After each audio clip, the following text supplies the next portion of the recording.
That was embarrassing. Hey.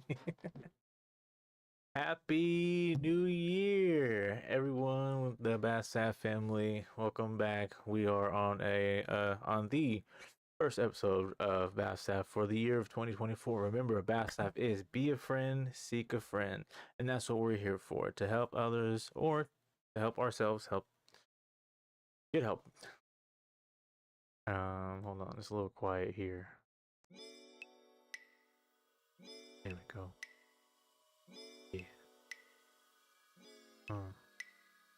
So anyway, before I get carried away with that, how are you? How have you been? How are the holidays? What is up? I would love to know. I'd love to hear about it.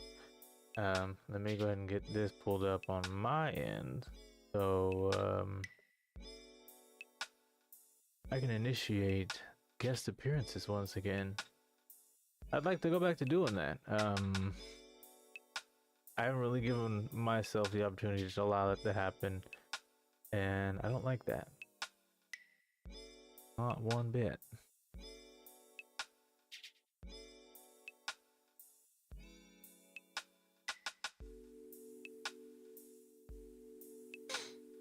Okay, got that set up, so when I'm ready to allow guests, we will do so.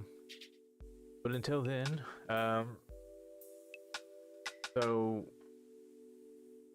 let me get a lay of my room real quick because I don't want nobody seeing anything they don't need to see. Alright. Hold on.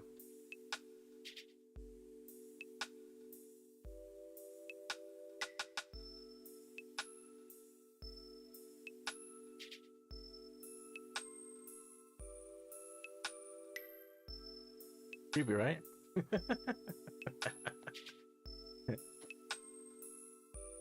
All right, well, I hope everyone had a good holidays. Hope it was safe and overall great. Mine was decent. Had some goods, had some okays. Nothing really bad, you know. But you know. So yeah. All right, wanted to get to the right spot here.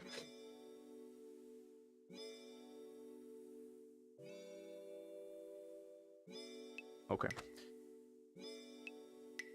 Issues. Oh.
I see the fit.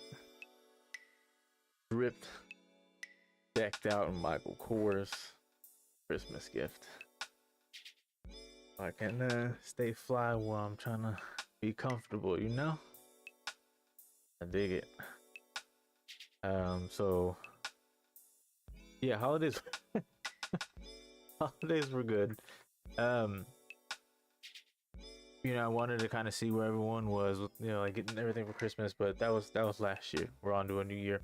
I didn't actually do anything for New Year's Eve, New Year's Day. I don't care for that, really. You know, to be festive for the channel and such, you know, I'd like to ask and kind of be about that for the people, but me personally, I don't care. Time is the construct, and it's just gonna keep going and going and going. The fact that we have to start our lives, start our hopes and dreams on day one of the year, you know, like keep it going. Start on the last day of last year. Start 2 days before the new year.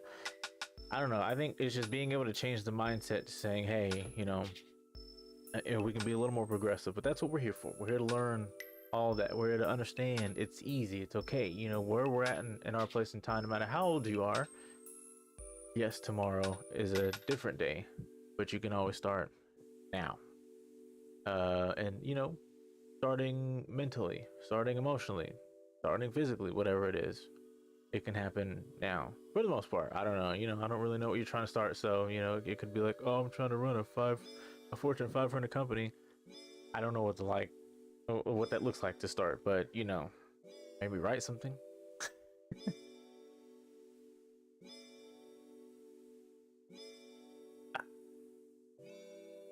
But yeah, as I was saying, I hope everyone had a good remainder of their holidays. If you got kids who are in school, it sounds like they're all back now. It's probably, you probably enjoy that.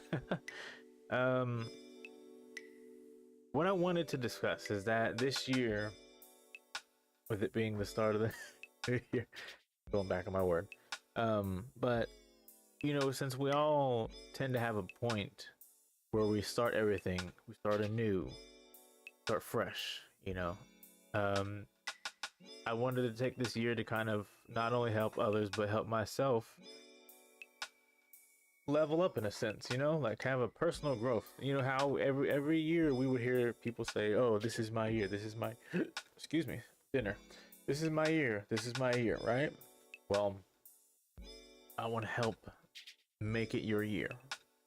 At least get closer to it, I was given the opportunity, the vision, and all of that, to start what I wanted to do last year. A little late, but so I just want to be able to give back what I've experienced and learned.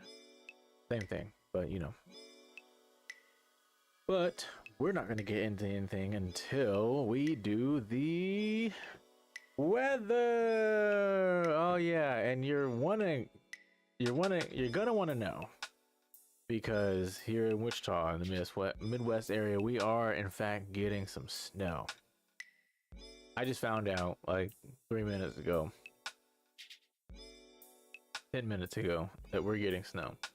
So yeah, tonight it's supposed to snow, likely late. It says 99%. That means 99% of Wichita and surrounding areas of Wichita will be getting snow. Awesome. Moving on to Friday the 5th, we're looking at a high of 35, low of 29 with snow. Like we're gonna have that for the weekend. Saturday the 6th, we're looking at a high of 42, low of 23. So it's gonna be a cloudy day. So we're gonna be it's gonna get cold, y'all. Bundle up, because here we go. Sunday the 7th, we're looking at a high of 43, low of 37, mostly cloudy. Monday the 8th, high of 39, low of 23. We're getting rain and snow. Tuesday the 9th, high of 31, low of 22. It's going to be cloudy and windy, so it's going to be colder than that.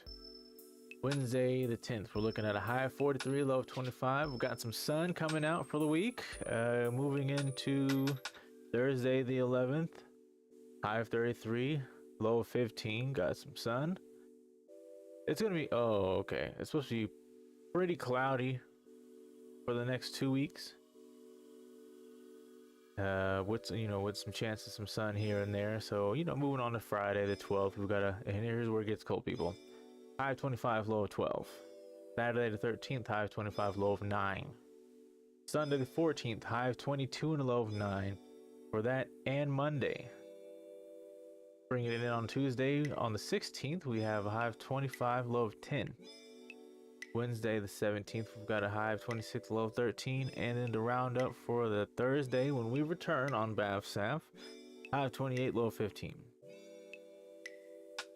Ooh, I hope everyone gets everything ready that you need, because, like I said, it's going to get cold. going cold, so prepare appropriately. All right, so as I was saying, this is gonna be the year that we achieve something that we're looking for. So right at this moment, I want you to kind of think about what it is that you've been wanting to happen. What's a goal that you've set for this year, whether it's in the next month, in the next 3 months, till the summer or the remainder of the year.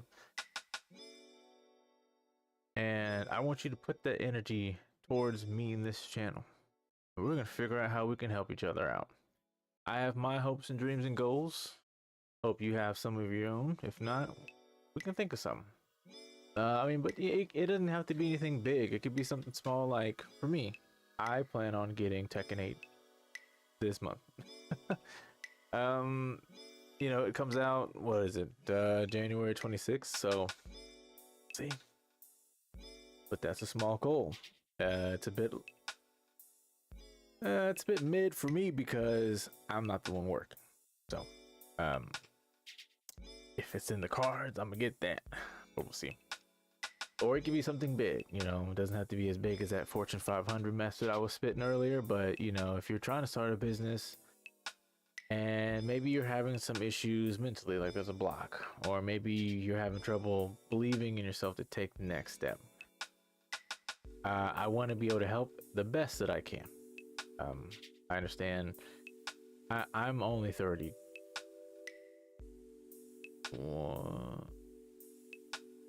32.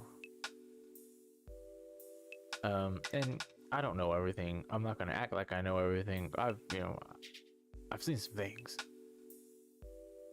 I've also had a lot of life experiences that a lot of people haven't had. Won't go into it. You may all know if you've watched all the first 2 episodes of this channel. If not, buckle up, because when I first started out, those videos were like hours long. So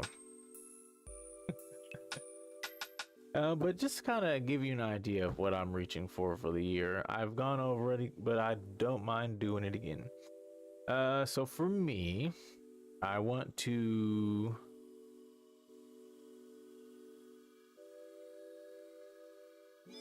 oh, okay. I was kind of confused as to what I wrote. I want to put out the videos of the stream a lot quicker. I've been behind. I've allowed things to put me behind. I've allowed myself to be behind. Still catching up with the last, 4 or 5 now, of BAFSAF, and then there's like 2 or 3 with Sketch and Catch featuring Trey. But they're all coming. And after that, everything will be posted a lot sooner, because now that I understand the process, I think I have a better method that'll allow me to achieve what I'm looking for, I also want to have more social interactions. I really want to use the actual page for my Cam Social instead of my own personal page. But I have to get comfortable with being able to find people and venture out. Anyone who has a like-mindedness, I got to be able to have something that people can be like, oh yeah, that's funny, or oh yeah, I relate to that. Oh yeah, I understand you. You never will, but you'll say it. And then also, I want to get some more Spotlight social guests. I want to be able to. I have a couple in mind, but I just got to talk to people. Just, hey, I'd like to put you on here if that's cool. I like to be respectful in that sense, because some people might not want to say yes. I'm not big enough. They'll be like, why waste the time? Or they have their own reservations. I don't know. Won't speak on that for anyone, but we're gonna try to get more people in there. It's just a lot of. I gotta be okay with the workload, but I also have to understand when to not to put too much on my plate. I think I was talking to Sean one day, and then I was able to understand, speaking to him, that I may just be overwhelming myself, and I hide it with a different like emotion or outlook. But I guess I just don't want to admit the fact that I'm just doing too much. And I think, not only am I doing all this, I think I just had a couple of other extra things going on at the time, but gotta be able to learn how to stay on my schedule and not let anyone or anything kind of, interrupt it, because I kind of have to think of it like work, like I'm not just gonna let people come and tell me to take off work. So I can't let people tell me to, or allow me to feel like I can pull away from this, because I believe in it. And, even if I have to hand it off to someone else, like we'll get it somewhere. But I also have my personal endeavors as well, but it's all kind of tied in because this is me. This is what we're doing. So the topic for the month is humble beginnings, and it's not what you think. This is going to be our beginning, our humble beginning, but I want to kind of steer you, the viewer, in the right path of being able to understand what it is to be humble, how you can achieve being humble, how you keep it, how you manage it. Not a lot of us understand what it is, or maybe we seek it. We internally seek that characteristic, that profile. We just don't know how to go about it. Or, maybe you just need that kick in the rear. I will put on my boot for you. So, as I was saying, basically, this is our fresh start, 2024. So we're going to start in the mindset of being humble, because if I can help you, the viewer, want to understand how to be humble, or even just seek that, or just kind of take a few characteristics from the profile, it'll go a long way. And then you can take it off on your own to the point to where you won't even know or remember that you even heard it from me. I won't even take credit, and I'm perfectly fine with that. It's not about the credit, it's just about being able to help people find their next step. And this also helps me too, so I'm not up here tooting my own horn. I'm not anywhere near shape successful, but I understand what it looks like and I want to achieve it. But I'm going to bring some people with me.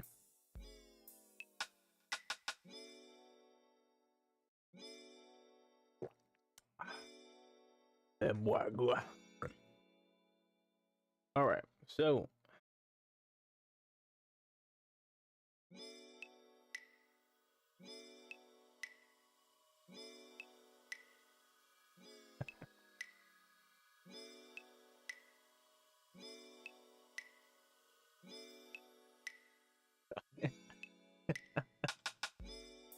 oh, that's funny. I made a post about the fact that we're getting snow, and like artist, man, very funny. I'll get to that later. But what was I doing? Oh yeah, okay.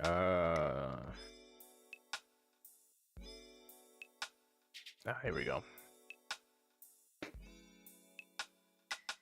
So let's just start off with what is being humble. How do we define being humble? I will give you an exact definition in just a moment, but I will tell you what I thought or feel being humble is. To me, whenever I think of the term or idea of being humble, I kind of think of monks, or like, the guys who have a bunch of wisdom, and they kind of seem a little out there to people, but they have the best, attitudes. They may seem a little annoying because everyone kind of takes things too seriously. Where am I going with this? So whenever I think of humble, I think of those kind of guys because, in a sense, like, they see things differently. They see the good and bad, but to remain neutral is just a job on its own.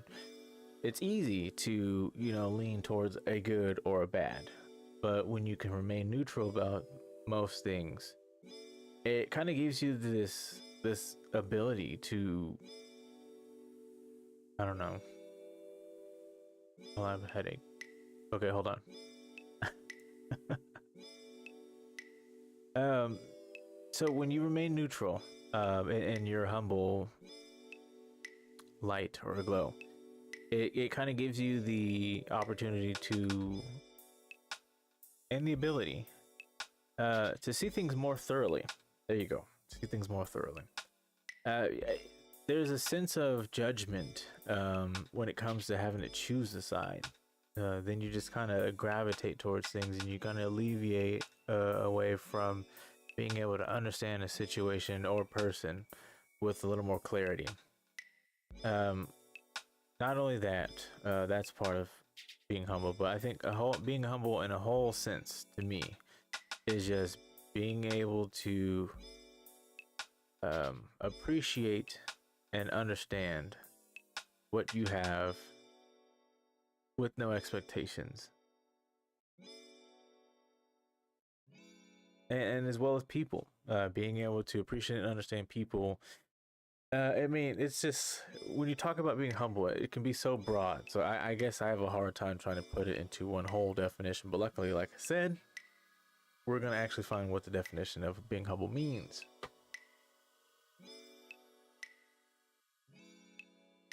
Not tired. We play basketball today and need to stretch. All right. So the adjective of humble, in a comparative or superlative adjective, having or showing a modest or low estimate of one's own importance. For an example, he was humble about his stature as one of rock's history's most influential guitarists. I said that wrong. Of an action or thought offered with or affected by a modest estimate of one's own importance. Or it can be of low social, administrative, or political rank. Or of a thing of modest pretensions or dimensions. So modesty or humility. So something I saw earlier was humility is also humble.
What? Okay, let me get off this shit. I had a response about the whole windshield car thing. Anyway. Uh, to use it in a verb, or as a verb, sorry. English is not my best primary language. To use it as a verb is to lower someone in dignity or importance. What up, Sean? Or as decisively defeat. Oh, okay. I don't know, but that's pretty much what humble is. It's just kind of being modest about yourself in a sense of what you have, who you have, Says gaming? Oh, can't change it. Did you really? Oh, that's weird.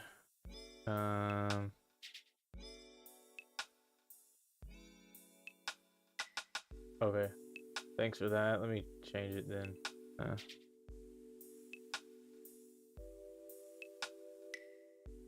What? Okay.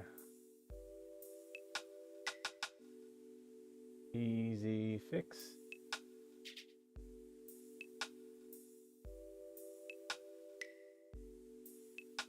It does, and I don't like that. Okay. Wait, what? What? It only updated part of it. Okay.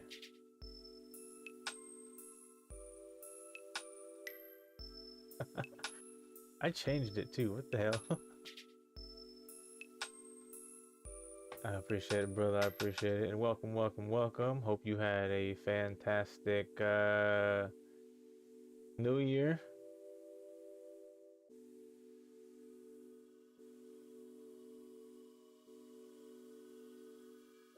All right, there we go. Should be fixed now. So yeah, we are talking about the ideology of being humble. What, you know, what's being humble, how's being humble. So I kind of just gave my definition and then also followed up with the actual definition. But yeah, showing modesty or humility in what you have or who you have around you. Some things to consider when it comes to being humble. I felt in particular was karma. If you want to understand anything about being humble or having humility or being modest, it's to think about karma, and the definition of karma, to what I remember and understand, it's what goes around. Well, that's not a definition. The saying of karma is what goes around comes around. It's all about a balance, and kind of like you want to see her act like I know.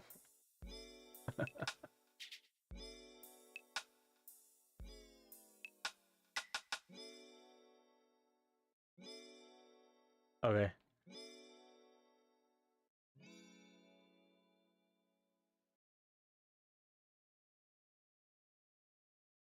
Cause and effect. There you go.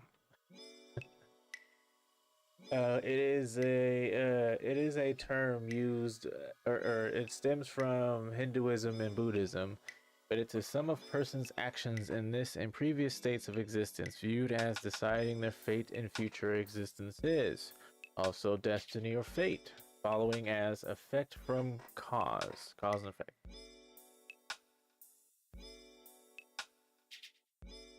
So, like I was saying, to understand humility is to understand karma. So if you're putting anything out there, in an energy sense, even active, if you are acting in a negative nature, understand negativity will be brought back to you. It's like a boomerang effect. If you haven't been able to understand anything I've said up to this point, think of it as a boomerang. You throw it, it comes right back. Depending on how you threw it, can you catch it? Are you any good with the boomerang? So I think to understand a boomerang is understand how to throw it, how to have it return to you. Because you don't listen. Sorry. I know I was just sitting here all up my nose. So to understand everything that I'm saying, right? Yes, life is all about balance. That's the key to life. Is just to balance everything that you want, everything that you have, everything that you can achieve. When it comes to karma, you know, what goes around comes around, cause and effect, right?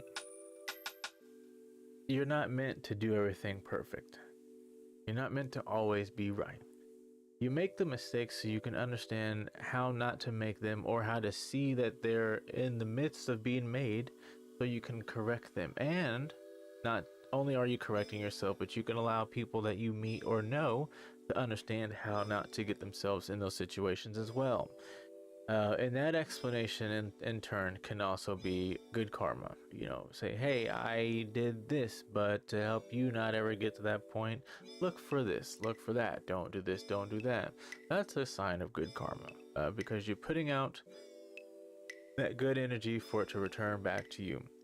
The reason why I felt karma was such a big deal when it comes to humility and being humble is that I think, honestly, to be humble, you remain in a neutral state. You know, um, you understand that there's good and bad, but I think it's just to kind of keep from having to define anything as good and or bad. You're just kind of, you know,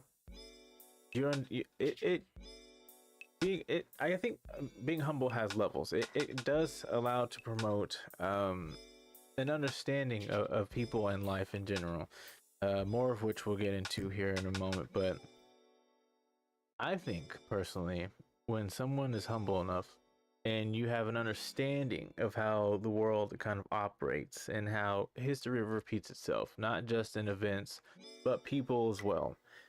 Um, you have a sense of being able to understand the right and wrong, the good and bad, the ups and downs, but you don't really have anything to judge off of it. You just kind of know that there are obstacles, there are paths, I should say, paths that allow you to either go left or go right. In a sense of good and bad, you know, not just like, oh, I can't go straight. Of course you can. um, it also helps. What am I thinking here? Okay. So not only does it help with being able to, you know, stay neutral when it comes to a positive and negative aspect, but it also helps reserve some decision making. Like, for instance, if you feel like you are forced to decide on something, but I think being in a neutral state, you don't allow yourself to be rushed by making the choice. Some of us, we make rash decisions based on impulse, and then we end up with being in a karmic cycle because you know, the choice can probably be made based on an emotional investment that was out of what, greed, um, privilege, neglect, just, you know, a few characteristics that, to want to make something out of, in um what's the word, quickly, trying to be smart here, but quickly, in haste, there we go. That's the one I was looking for. But I'm gonna go ahead and keep going in the order that I have here so I don't get all mixed up and spill everything out at the same time. But that's why I would say one thing to consider, one major thing to consider about having humility and being humble is karma. I feel like if you can think about anything when it comes to being humble, it's karma. Like, and the thing about karma and humility is that you don't do things in the light that you want good things to happen to you. It's a natural stemming that resonates within you to say, okay, this feels right. This needs to be done. This should be done. I should do this. I should do that. Not, oh, if I do this, this will happen. If I do this, that'll happen. Just knowing that you're being called to make an action, or even, yeah, to make an action, and put in place good energy. Another thing to consider is your action or reaction. With your actions, are you doing it for the greater good? Are you doing it for selfish reasons? Are you doing it out of spite or revenge? Or in the same way, in the same light of all those, how are you reacting? Your reaction to a lot of things could also hinder you from achieving anything, you know, a lot. And it can also keep you in a cycle outside of being humble. A lot of us tend to react to, certain things differently. But there's always a few categories, I should say, that a lot of us will react in the same way. For instance, if you had a younger family member and you knew that someone was harming that family member, a lot of us, especially men, would want to react the same way. But I feel like the start of being humble will allow you to understand when to move and when not to move. And as you ascend to a higher level of being humble and having humility, you start to realize that not everything requires or deserves you interacting with it. And then a good example, right? Let's say in your adolescence, in your naivety of adolescence, between the ages of 16 and 23, you were the rambunctious type. You ran the streets with friends who your parents or family, or even other friends, found questionable, and you got in trouble often. But as you got older, you started to realize that a lot of things that you were doing was, not the best. And so you make some changes with yourself. So where was I going with that? I don't know. Action, reaction, changing. I don't know. So okay, here we go. So in a sense, let's say, you've matured from that lifestyle and something happens that happened when you were younger. Your reaction would be different now than it was before. And then when you are tested with that event and you realize that you're reacting different than how you would, it puts you in this mindset to really sit and reevaluate yourself as the younger version. So you're your future self and you see your past self and you're just going, wow, I can't believe I used to react that way, because that would have gotten me in a lot of trouble or even worse. So when you're put in that mindset, you start to understand that you are, in a sense, gaining more humility by being able to be different in a good way. And then another thing to consider is how your emotional investment is when it comes to certain people, things, or events. Good and bad. There is such a thing as being too emotionally invested in something in a good way. It's almost smothering. But whether it's not smothering or not, there has to be a balance. But when you're too happy about something, you're almost setting yourself up for disappointment, depending on what it is yeah, that's a good sign. So one thing when it comes to being emotionally invested, if you're too happy, you can set yourself up for disappointment if something goes wrong, if you don't get the result that you were looking for. Same with any I guess I can call it negative, like any sense of sadness, or anger. Having too much of that for one particular person, thing, or event could cause a lot of a negative stir within you, and then that imbalance can cause you to feel even darker than you are, and then you could have more negative emotions against whatever it is. Like, say for instance, there's one person that you don't really care for and they do one thing, and then you just start to verbally harp on that person, maybe to someone else or maybe to that person directly. But that event will cause more hate, more anger, and more of an imbalance within yourself. So much to the point to where every time you think about that person or every time you see that person, you don't even understand why they're still breathing. And it's only going to get worse, because then you're just going to start thinking of why this person even exists. And then you kind of break that down into reasons why you don't feel like they should. It can get pretty bad. It can get pretty dark. But that's just one thing to consider when it comes to humility. Because think of it like what do they call it? Quicksand. You know, you can think of it as a dream where sand becomes quicksand. Like the moment you start to put some negativity into one thing, right? Let's say that there's just a plot of sand that you're standing on, and the more that you start to pour into that negatively, it starts to soften and bring you down.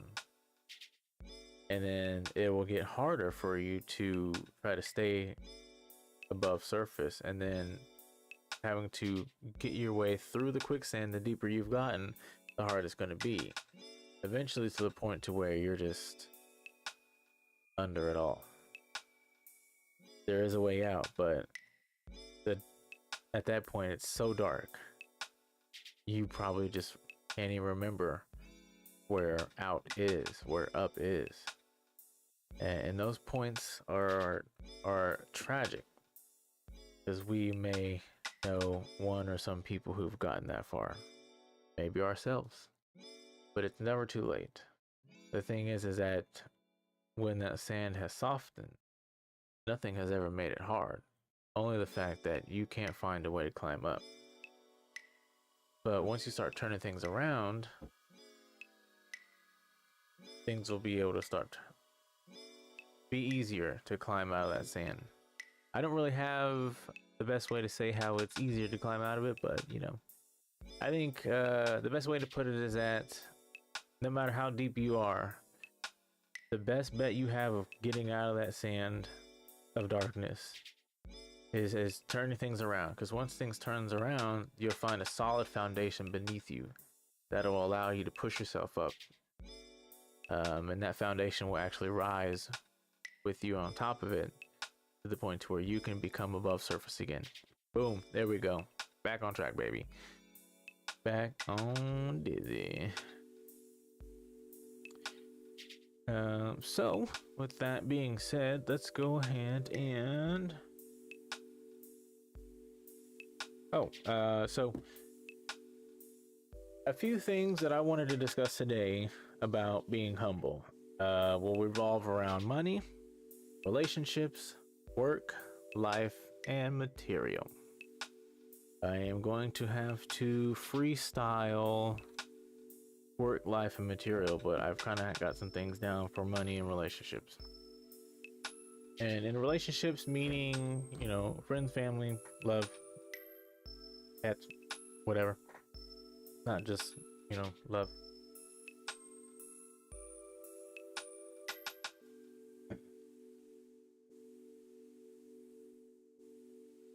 All right, so just to kind of segue this here real quick, why is being humble so important? Well, I believe that it will help with understanding life and others, and I fully stand behind that. It promotes healthy practices and balances in life, and it can also be a gravitating characteristic. So, you know, in a sense of healthy balances and practices, you know, let's make it easy. If I were to be streaming and playing video games all the time, every day, hours a day, understand I have a family and a wife. It would be pretty selfish of me to game all day for my pleasure and not leave enough time to spend with them. So a healthy balance that I have is, you know, 11 o'clock Central Standard Time on the weekends. She's usually working weekends. The kids shouldn't be up past 11, but you know, I've got the little light-skinned one running around in and out the damn room. What can you do? No, I'm playing. Yeah, but that's just a good example of how to balance things. So, you know, around all schedules in the house, I've been able to supplement myself with being able to game and also stream at the same time. Because if I didn't, I'd hear the complaints of the wife, and I don't want to hear that. You know, why? Who wants to hear that? No, I don't. You just come on.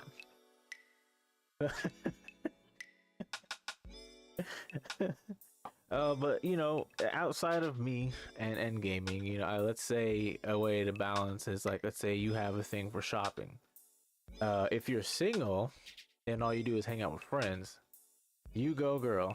Get your shop on. As long as you have enough to, you know, pay the bills, you know, eat. If you want to go out, you can go out comfortably. But you know, like if you have, if you have, the hell am I saying? Oh, if you've got a family, if you've got responsibilities, pets, you got bills, and you out there just splurging that money, you come home with $5 in your pocket. Well, that wasn't the best decision. That wasn't the best thing to do, was it? You got to find a healthy balance, right? A good way with money is allowance. Give yourself an allowance. I know you made all that money on your own, but you can give yourself an allowance. Put some to the side and say, hey, I've worked my 9 to 5, my 5 days a week. Put this money to the side. This is my bills paycheck. I can go spend this, or I can wait until the utilities check and then spend a little more. I don't know, however you, examples, however you want, however you see fit. That's a good way to balance, right?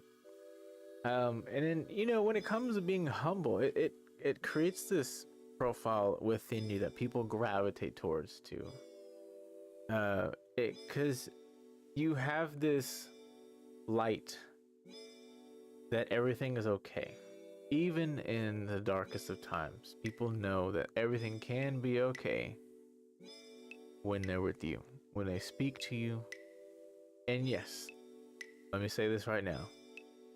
It is a burdening characteristic, because think of it how let's put emotions into a light bulb or a flame and then let loose a bunch of moths. I'm not saying people are moths, but in that sense, do you think that the light bulb or flame enjoys having so many insects fly around it, hitting it like an idiot?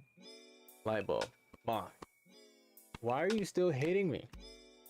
You're not getting in, right? But yes, being humble and just being a neutral party, it does have a burdening characteristic of the profile, because people will be like, oh, hey, you just got to be able to be firm and neutral. That's for another conversation, another day, probably in the next 2 weeks. But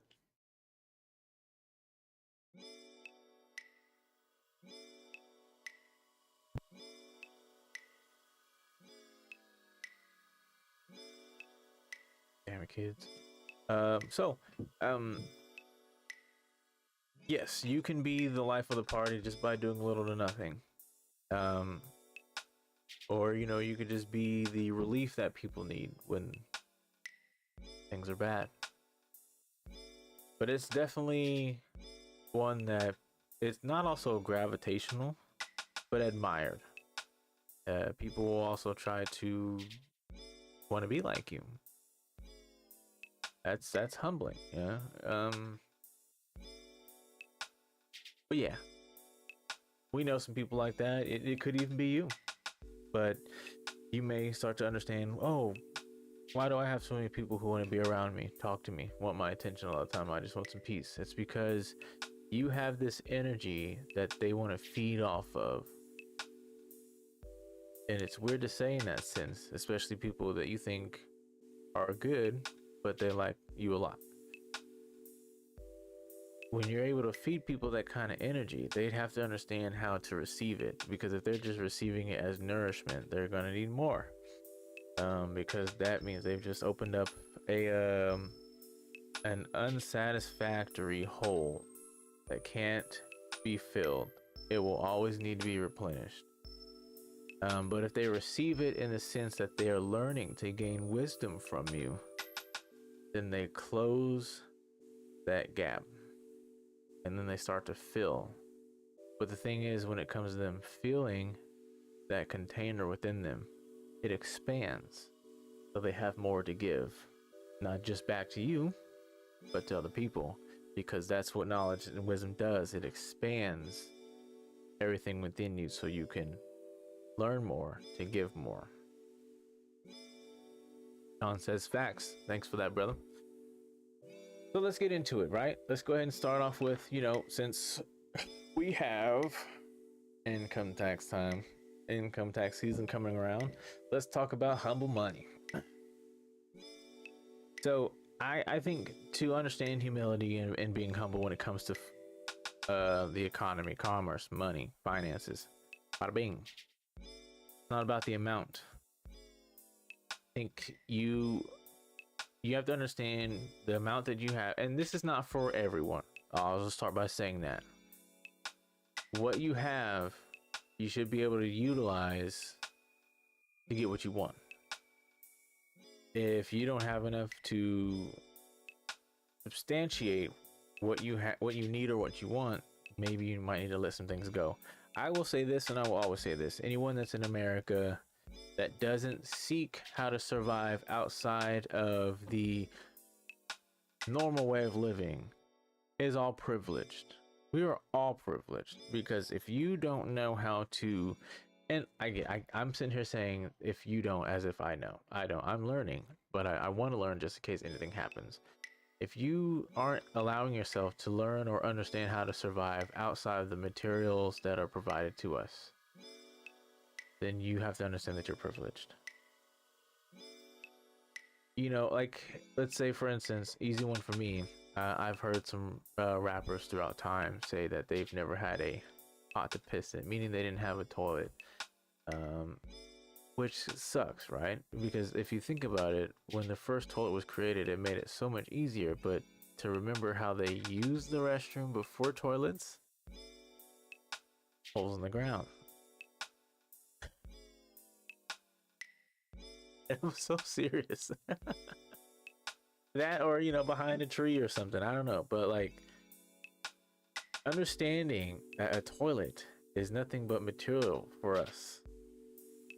We're privileged with a toilet. We're privileged with the sewage system. That's pretty deep for me, because I had to sit there and be comfortable with why I thought that. But once I came to understanding why I felt that way, in my own way of understanding the humility of it, it kind of allowed me to understand how good I have it with how little I have. But I have a bunch of stuff. If I was to pan this camera around this entire room, this is mostly all my stuff. Everything that I own is in, well, most things that I own is in this room. But I have a lot of stuff. I even thought about getting rid of a lot of it. And the thing is that you don't even see everything that I have. Like, all the stuff that's up, then is like maybe a third of it that you see. I have stuff throughout the house and in the backyard and everything, but I have a lot of stuff. But I know I have a lot of stuff. I know, and I'm very aware that if I was to lose everything, well, I have family, I have friends, but I want to also know that I can make it out there by surviving, getting my own food, filtering my own water, making my own, shelter. And then just not feeling like I need to, off the grid living, feeling like I don't need to have any electronics or power. Off the grid living. Everything that requires a power source, internet, a dishwasher, that's all privileged material that's been bestowed upon us. It makes life so much simpler,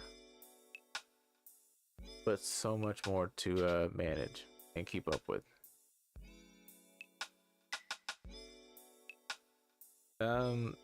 Another thing about humble money is When you understand that your necessities are fulfilled, you may want to use what's left on others.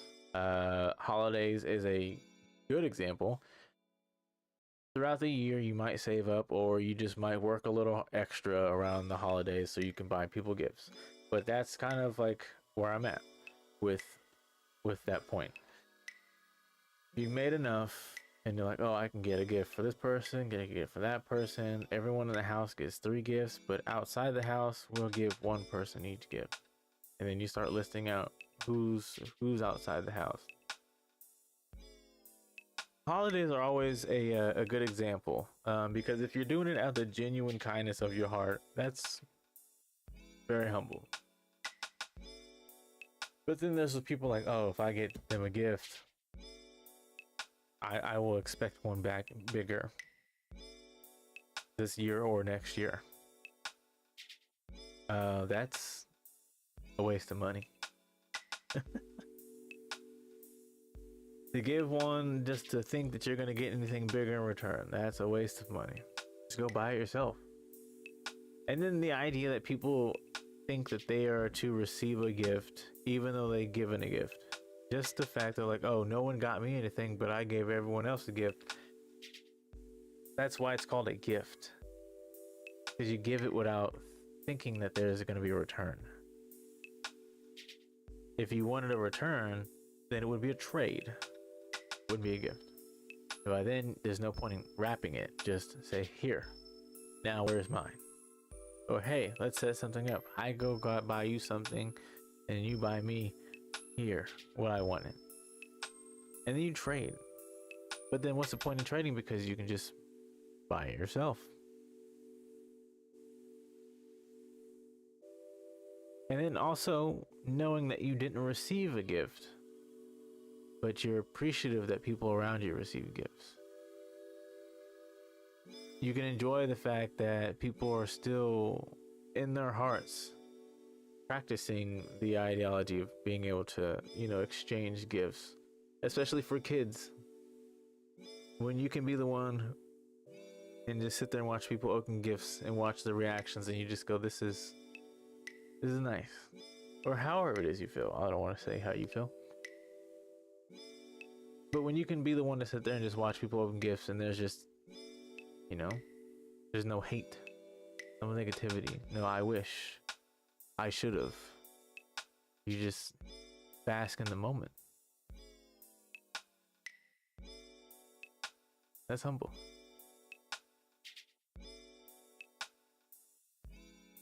Another point about humble money is that when you're living check to check, that's a humbling experience. I should know. And if anyone else is watching knows, you may be able to say the same thing. When you have lived check to check, boy, it don't tell you something. If it didn't, you're not listening. Because when it comes to living check to check, you get some insight on having what matters the most. Like, you have to prioritize things.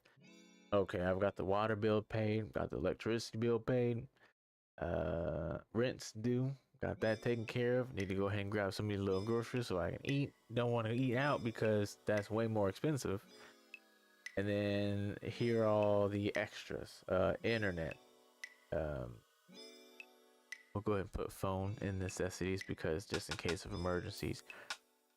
Internet, having that Wi-Fi, the video games, going out, or even an extra is to treat yourself. Go get you some fast food or dine in. Do dine in, don't do fast food. Yeah. Just had McDonald's the other day. I don't know what I'm saying. But you are forced to prioritize what needs to be taken care of. You are forced to adhere to your responsibilities. Now, if you're one person who ignores your responsibilities, then you're not going to hear what I'm saying. But I hope that you would. Or at least you get to a point to where you can say it and then you listen to yourself. But the thing is that when you're put in that corner of responsibility, it does in fact take someone who's got some backbone Because if you can't handle it, you buckle, and then you'll be a roommate to some people who will only complain because you are the same way that you are when you were doing it alone, or even when you had a roommate and you just can't keep up with your end of the deal, or living with family. You know, as an adult, you don't realize how much of in the way that you can be when you're not helped. And depending on who it is that you're living with, they'll let you know. But when some people ignore that, I think that's what really rubs people the wrong way, is that, you know, especially if you're not the clean type. If you're not the clean type and you're not taking care of your responsibilities, it almost just seems like you're very self-absorbed in the sense that you just need to be taken care of. And that could really upset some people, but that it's definitely a descending level, sorry, of away from being humble and having humility. Like, to have humility is to understand that you have been kind of a hindrance, but you want to help in any way, shape, or form until you can get on your feet to be able to help financially. And, you know, instead of sitting around, especially sitting around eating up all the food and complaining when you're not putting a dime into your living circumstances, that can really upset people. You don't want that. Also, when you've worked paycheck to pay, or you live paycheck to paycheck, and you know you have to prioritize all of your responsibilities and then your fun, you have the potential to appreciate things more, especially the little things. So, you know, it's, you know, who else understands it? College kids who have, you know, first time being away from mommy and daddy. You know, got to get a job, got to learn what it is to be in the real world, and in the middle of all that, you're also going to school. You also got to pay for school, pay for books, pay for transportation, food. That's why a big thing before, I don't know if it's the same now, but when you would go to college, they'd be like, oh, stock up on ramen noodles. Because, like, you know, everywhere in the world, especially the country, the prices have gone up for everything, and it's only getting harder. Excuse me. But you know, when you know that you can't pay for everything, when you go to buy something for yourself or for the house that's outside of your normal purchase, especially if you're spending a lot of money. And when I say a lot, living paycheck to paycheck, anything over $75 is expensive. And when you spent more money beyond $75, you're like, hey, this was $75. You take care of it, or I will take care of you outside. You know, when you have guests over, when you have family over, or the people you live with, or even kids, you start to want to teach them how to appreciate what you have. Because some people, you know, you can go to someone's house and they have everything, and something breaks, they'll go, it's all right, we'll just get a new one. You're like, you're fine with this being broken. I understand that you have to replace it, and that's okay to you, but you have to replace it. Oh no, it's all right, I've got the money, I can do it.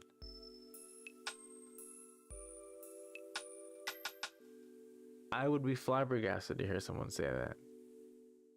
But if you go to someone like my house and I see you trying to break my Xbox controller, oh no, I don't have the same attitude. Oh no, if I see you rough on the joysticks, yo, ease up, homie. That controller's $70. I don't plan on buying another one anytime soon.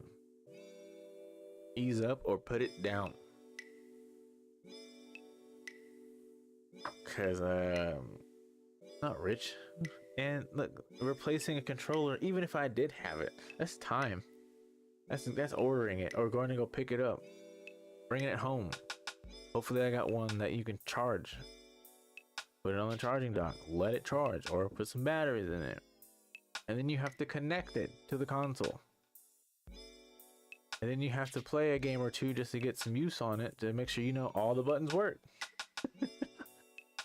Time. All my gamers understand what I'm talking about. And then, lastly, when it comes to some humble money, you allow yourself to understand that you don't need everything. And that's a big one. That is a huge one because the life that we live, where everything is everything, having clothes is everything, wearing name brand is well, it's most things to a bunch of people, but having the shoes, having the well, I remember it was a lot bigger when I was in like middle school, high school, because people would after the South Pole and what was it, the Echo phase, where people started getting into LRG and Polo and Ralph Lauren and all that stuff, where it was a super big deal that brands were a thing. And it put pressure on us as young adults that we had to keep up because even in middle school, if you weren't, we were all kids acting like we had money to buy our own stuff, but then we would dog on each other because our parents or family couldn't get us what we wanted. So, we'd be, oh, your shoes is dusty. You've been wearing those shoes for the past 2 years, and it's like, oh, okay, I'm sorry, I couldn't match your standards to always have the new Jordans to make myself feel relevant. Like thinking back on that, how many times you've heard someone get clowned on, made fun of, for those who don't speak Ebonics, no, someone that was made fun of for having dirty shoes, old clothes. And you're hearing it from these people who are trying to always stay in the newest stuff. I would have hated myself if I understood I was putting pressure on my parents for always trying to stay up with the new gear. That's money. That's money. And I mean, I didn't really understand that my parents were struggling when I was younger. I just knew that we couldn't always get stuff, but it didn't click in my head that it wasn't because, whenever back in the day, we never actually were put in the place to understand that people were struggling. It was always just, oh, you're broke. Your parents are broke. And that would be an insult rather than something to understand. There was no humility in understanding that, okay, someone's family or home has less money than I do. They're less fortunate. I didn't have the capacity to think that way. I think I started to, but I'd laugh at people getting clowned on. So set me back a step or two. But then there was people who were very delusional in the sense that like, oh, because someone's parents or family home didn't have a lot of money, that they should have been doing more with themselves. Not actually understanding why that person couldn't have more money, And we've also instilled in our younger selves and also the younger generation beneath us that money was everything, and it wasn't. It just wasn't. But we made it that way. Not us, but like society has made money everything. And it's not the way to live. It's a very toxic way to live because it is in fact not everything. It is just what we use for trade to live in this material lifestyle that we choose. Money wouldn't be an issue if you were to live off the grid. Wouldn't at all. Make your own food, hunt for your own food, get your own food, grow your own food, filter your own water, catch your own water, make your own shelter. It's harder for kids. Don't get me wrong. If you have a family, oh yeah, it's much harder because then it's like you have to get kids to listen and understand how to operate in the wild. Oh my goodness, if you're having a hard time with kids being that way under a roof with heat and water and electricity and Netflix, Coco Melon, I can only imagine how it would be out in the wild. Kid gonna get ate. Are you gonna be hearing this a wolf grinding on? Never mind. Yeah, you don't need everything, and that's okay. And you don't even have to live like a minimalist. You just don't need everything. When you really sit back and think, do I need these shoes? Do I need McDonald's when I have food at home? Like, come on, remember what our moms used to say? Hey, mom, can we get McDonald's? As you're driving by McDonald's. No, we have food at home. And you pout. I don't want that food. As an adult, you like, nah, I got food at home. Some of y'all still find a way.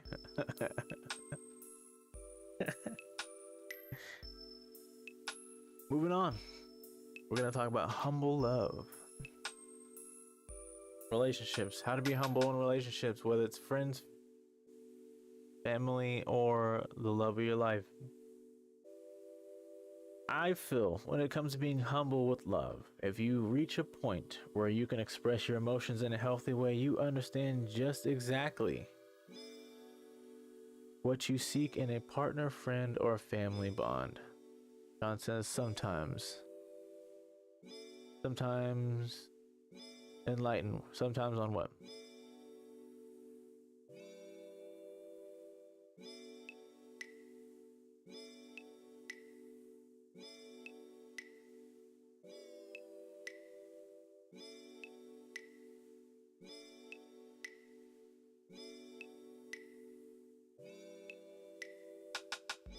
Oh, that was for the moving on.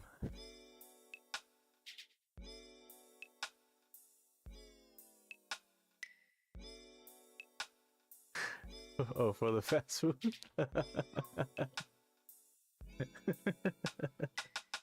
Nah, I've had some days where I'm just like, I can stretch. We'll stretch it.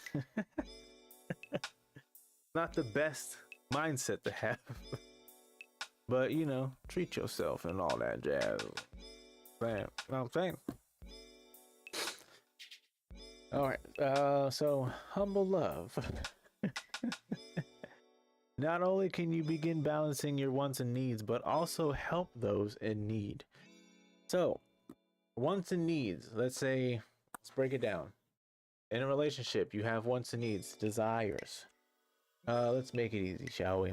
Let's say, for me, if I was to be the type to want to play video games and have a lot of sex, well, that's impossible because I'm not dating me, right? But there's also stuff to do, a life to live, responsibilities to take care of. So not only can I not enforce that on my partner and family, I can enforce that on my partner and be upset about not getting what I want, because that's very selfish. So in order to balance that, well, we just set up whenever we can, and like I said, gaming on the weekends, and I stream with y'all. But then there's also needs, like being able to eat, being able to sleep, rest, being able to get some alone time. Alone time is healthy when it comes to relationships, you know? Get a good at least hour or two a week. Don't quote me on that because that's usually what I get, and I'm different. I'm built different. I don't know about you. You're weak. Anyway, so when it comes to need, let's say cooking, eating, right? If you're both working, you and your partner, you know, whoever comes home first should be able to start dinner, cook it, maybe. If you're the one that comes home first and you don't know how to cook, see what needs to be set up. Try to understand, hey, what can I pull out? What can I do this way? You know, whatever. Or if it's an off and on day, like communication is key when it comes to being able to understand how to help each other out, because you're not just helping that one person, you're helping each other. Because if someone has the energy and capacity to be able to come home and just do things fluidly, maybe they might have the energy and capacity to treat you, to show you some attention. But I mean, it all just depends on the dynamic of your relationship, but you have to be able to communicate that. And if you can't communicate that, or if your partner doesn't allow you to communicate that, you might be with the wrong person, or you could be the wrong person that your partner's with. You have to be able to open up to each other and disagree in a healthy manner. But, you know, you also have to understand some humility. Like, for instance, oh, my partner was able to have their way and get this. I can switch this around and they can have their way. I don't have to receive what I want tonight, even though I've gotten it 3 nights this week. Mindset like that, just like, oh, hey, you know what? Got you, boo. We'll flip roles tonight. And boom. Humility succeeded. Another thing with humble love is that you can also understand when some people or things are worth the energy. This one was a big one to me. I had to learn this the hard way. And I try to help anyone I can who has experienced or experiencing the same situation. So I'll say it again.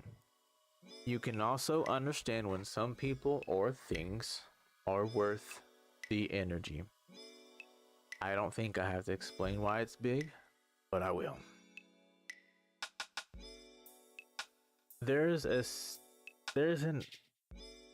way to think when it comes to being able to give yourself to people or give yourself to something for people, that when you are depleted, you become a version of you that is probably unrecognizable to you and to whoever is experiencing you, because it's the energy that fulfills you that has you operating as your best self. But when there's nothing there, you're running off a different kind of energy that's being pulled from the depths, which you don't really want to pull from. Moving away from the spiritual aspect, you start to learn when you can actually apply yourself for people or things. Hindsight, waste of time. A lot of people or things, the older you get or the more that you're doing, can be in the moment a waste of time. Or it's just not at this time. I'll say that, instead of just going waste of time, it's maybe a not at this time. But when you start to prioritize who you give yourself to in any way, shape, or form, if needed, if not, and you should be doing it, then this is probably going to help you, because once you start understanding that some people just aren't meant to have all of you, you may start to feel a lot better about what you have left for you to do, how much time, how much energy you have left. Let's say you have a group of friends and you all like to hang out from time to time, but then individually some of you will hang out with each other, or you have friends outside of your normal group of friends, and you may have a girlfriend or some fling, but it's just saying that people want your attention. Now, as you start to mature and you get yourself into a lot of positive things, you may start sifting things out of your life to change, because that's no longer me, or I no longer want that to be me. Which means, unfortunately, if you think of it in a bad way, you may start losing friends. You may start losing time for friends, and that's okay. If you have good friends, you'll understand that they will understand. As long as you guys can communicate to each other every now and then, if you have what it takes to make time for the little time, like some me time, whether it's for yourself or with the people you can hang out with, if you can do it in a healthy way, then that's really all that matters. You don't have to feel bad about not seeing the people that you want to see all the time, because they're probably doing the same thing. They're probably on the same boat. But even if they aren't, never allow anyone to make you feel bad because you can't give to them. I mean, out of all the time that you guys have hung out, seen each other, exchanged words, communicated, had a laugh, especially with social media these days, you can talk to whoever as often as you want or as they will allow you. But I think we've all gotten to the point where we just expect people to be there for us. But if you can be that person to not only be okay with not seeing or hearing from people, but also be okay with the fact that sometimes you may need time to yourself, so you won't respond as fast as you normally do. You won't feel the need to check your phone so often. You won't feel the need to just be there for people. You can just be there for yourself. You'll find some humility in that, and you know your friends or whoever it is that you operate with will find humility and understanding, having a mutual understanding that you're all just on a different path now, and it's perfectly fine, perfectly healthy. But then you have those people who you've come to understand that they weren't always the best to have in your life. They remind you of a negative point in your life, or whenever you hang out with them, you always feel yourself falling back on negative times. Maybe they're the influence, or maybe it's just that whenever you get together, you guys are like, hey, let's have some fun again. And instead of dropping the habits or, you know, minimalizing your time, you just drop the person altogether. I feel like that depending on how severe it is, dropping the person altogether may be just what you need. And you don't have to say, hey, this is the last time we'll ever speak or hear from each other again because I'm moving on to be a better person and you don't fit that. You don't have to do all that. But you can just start to focus on not doing things like that. And you can even start saying, hey, like, let's do something different. If that person can't accept doing something different, then yeah, you can probably drop that person. Oh, can we do dinner or can we do lunch instead of having to go out and drink? Can we just stay home and talk about stuff that we like instead of driving around? You know? Or, you know, if you have a lot of active friends, like, hey, can we just like talk to people instead of trying to fight everyone? And if you have a good friend, like, oh, yeah, no, I'm sorry, let's try it. You know, let's do that. You know, yeah, we should be doing something different. Like, we should be growing up. And those are good people to have. Because then you may never know, the dynamic could change for the better, and you guys are doing completely different stuff. You're in bed at a decent time, and just the overall bond is a lot better, a lot healthier. Then you have those people who just don't feel like they have to grow up just yet, and yeah, you might need to let them go for now. John says it can be a juggle, a dance. I concur. I really do. I believe that. And at first, you know, because when you really want to be there for people, yeah, it can be a juggle. Because you, especially for people who are people pleasers, like myself. When you're trying to just please everyone because you know how it is to not get what you want, even in the slightest, and you start trying to give that to everyone who seems to be asking for it, you'll start to realize that you may hit a point where you just feel, like I was saying earlier, depleted, and you won't be able to give like you want to. Or you may start having thoughts that you don't normally have, and you don't want those thoughts, but they start to affect you. All in all, there's a healthy balance.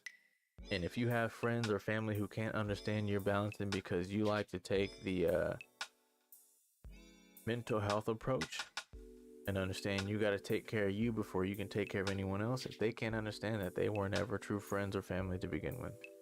They were opportunists, just feeding off your energy instead of learning from it, gaining wise from it.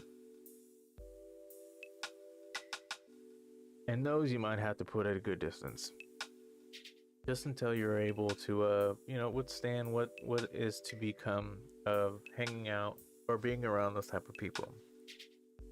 Because I've been there, you know. I used to try to tell people all the time, leave myself out all hours of the night, losing sleep, doing things I shouldn't be doing, having to work, you know, after all that. And there are other ways that I could have helped people, otherwise I could have enjoyed myself. But you know, you live and you learn. And so now I understand, instead of saying yes or going, all right, I'd be like, nah, I gotta go. I feel that I'm tired. I'm gonna go lay my ass down. I will see y'all again soon. But tonight, my night's over. Something like that. Been very helpful for me. It's, you know, being firm, and you can be respectful and nice when you're firm. You don't have to be mean. You don't have to be an ass, but when you're firm, you don't let anyone try to roll you over because it it pleases them. Don't feel like that. Don't do that. Now, with bonds and humility, respect goes a long way.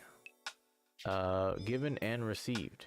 So, kind of, perfect segue from all that. If they don't respect you or your wishes, they weren't there for you at all. But also, you have to understand when you're being respectful or disrespectful.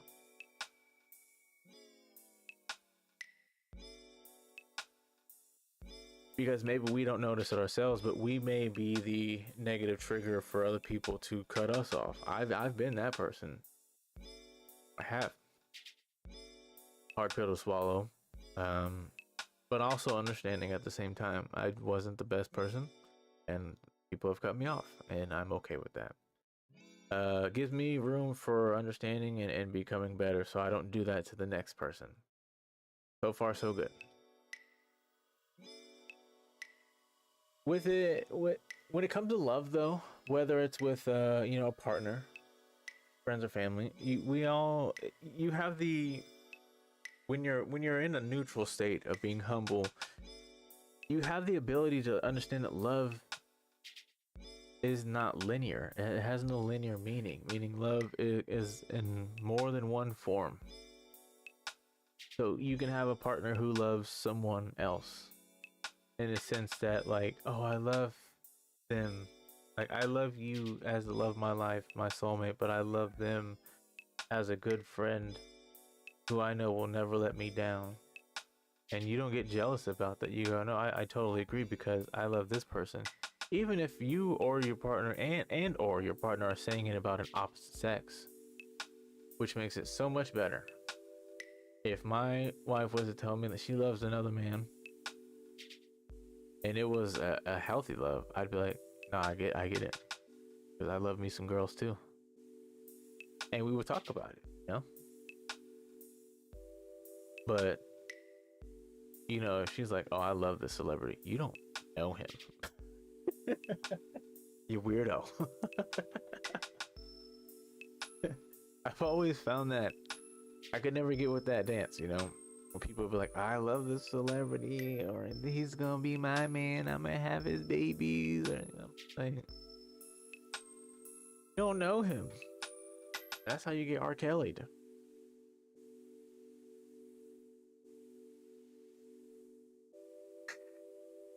Moving on.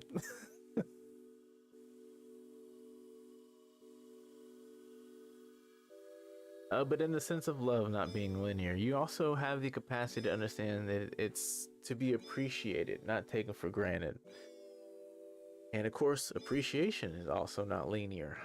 There's many ways to show appreciation, but there's also many ways to be taken for granted. But it's usually easier to see that you're being taken for granted than it is to. Well, no, I think it's equally.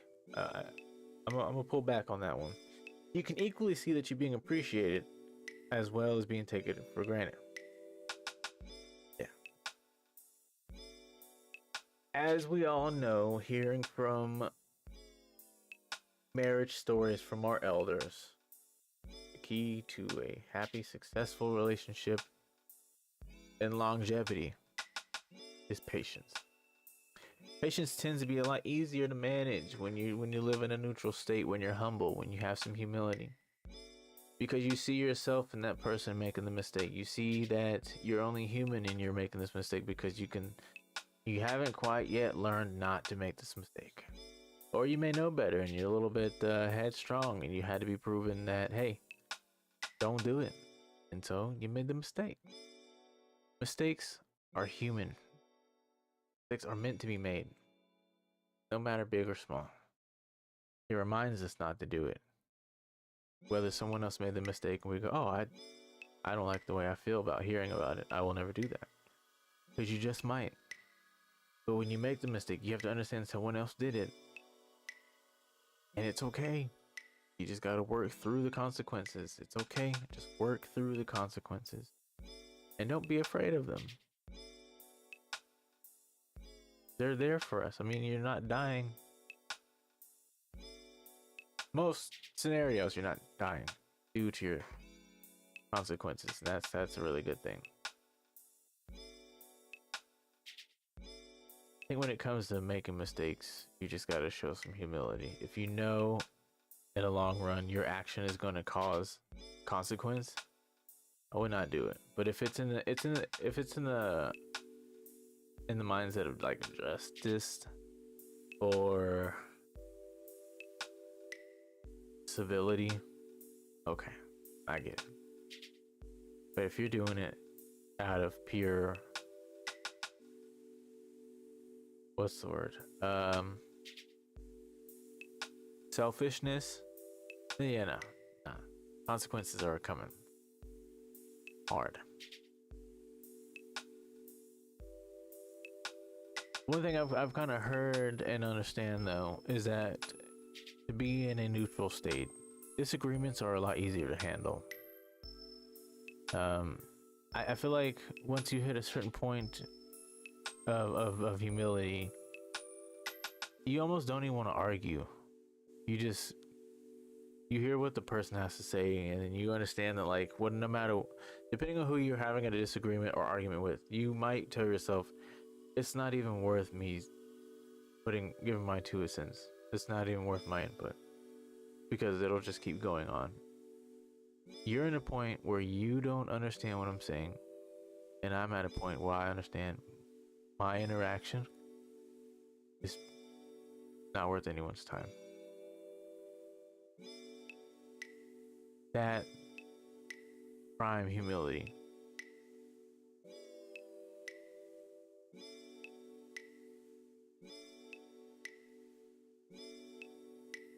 Is understanding when to subjugate yourself into an altercation, you know.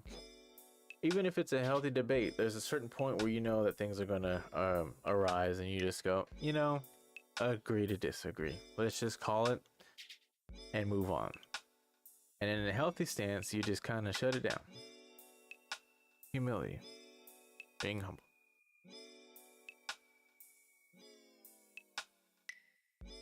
As in, and then lastly, for this this category, this point, is that you have the ability to see the best and worst in others, and yet it doesn't change how you interact with them. I was kind of struggling with writing that last part, but I think I'll just explain it. So, you know, yes, you can see the best and worst in people, but you have this kind of sense of being able to see through people when you can see their best and worst. Because then you can see how they truly are, how they truly operate. And you know how much of yourself to invest in that person.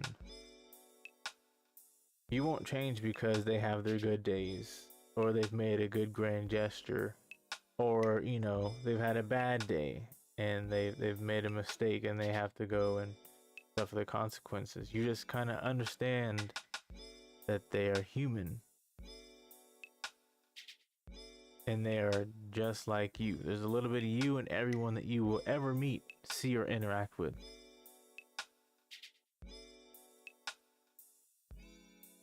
And you kind of let them in as close as you feel like is necessary. I have people who are pretty much, I consider family. I have people who I won't ever tell them one good thing about me. And then, you know, everything else in between those 2 points. You can't trust everyone, unfortunately. Fortunately, unfortunately. Then you just can't let everyone in. Some people are, like I was saying earlier, some people just kind of gravitate towards you because they have something they can feed off of, rather than, you know, take in. They just kind of use you. And people like the drama, so they'll come to you for gossip, or they'll share gossip knowing that you'll spill more. Or some people, you know, easy example, F boys, you know. They're known to go around and be all about themselves and then find a girl that they see and like, have their way with them, and then move on. Or just people who do that in general. And it's not even always physical. It could also be emotional too.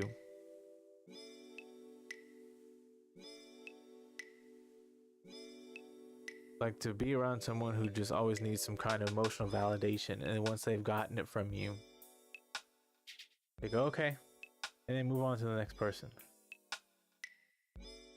John says the crowd favorite, famous and infamous. Very true. Very true.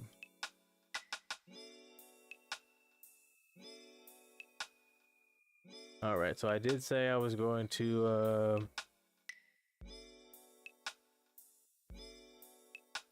oh yeah, I was going to freestyle the next 3 points here. Let's see, what I just do? Work? No, I did relationships. Okay, so work. Being humble about work is kind of just like being humble about money. But it's a little different. Because when it comes to work, like you have to do the work to get the money, for the most part. But the easiest way to be humble is just knowing that you have a job and it's making you money, right? But that's not always enough. For me, no, it wasn't always enough. And I know for a lot of people, just having the job isn't enough. Because it's like, how long can I do this job? Am I any good at this job? Am I being treated well at this job? Are they respecting the hours that I can provide to this job? There's so many variables that saying, oh, at least you got a job, just doesn't always cut it. No, completely agree. Oh.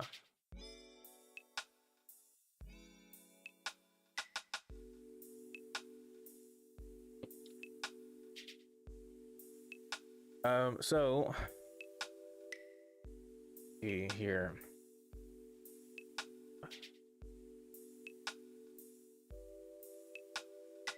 Let's see. Let me see if I can. Sean, help me out here. What do you, if you don't mind, what do you think would be a good outlook on being humble with work, having work, or working, having some humility with having a job?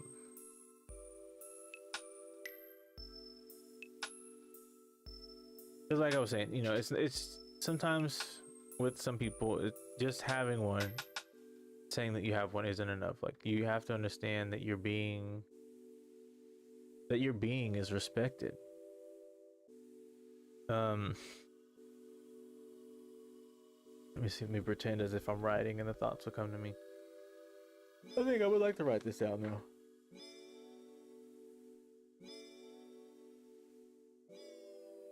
All right, so we'll put it's more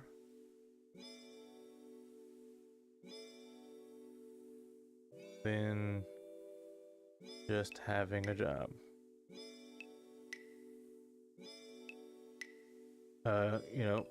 Circling back to what I had stated earlier, respect goes a long way. It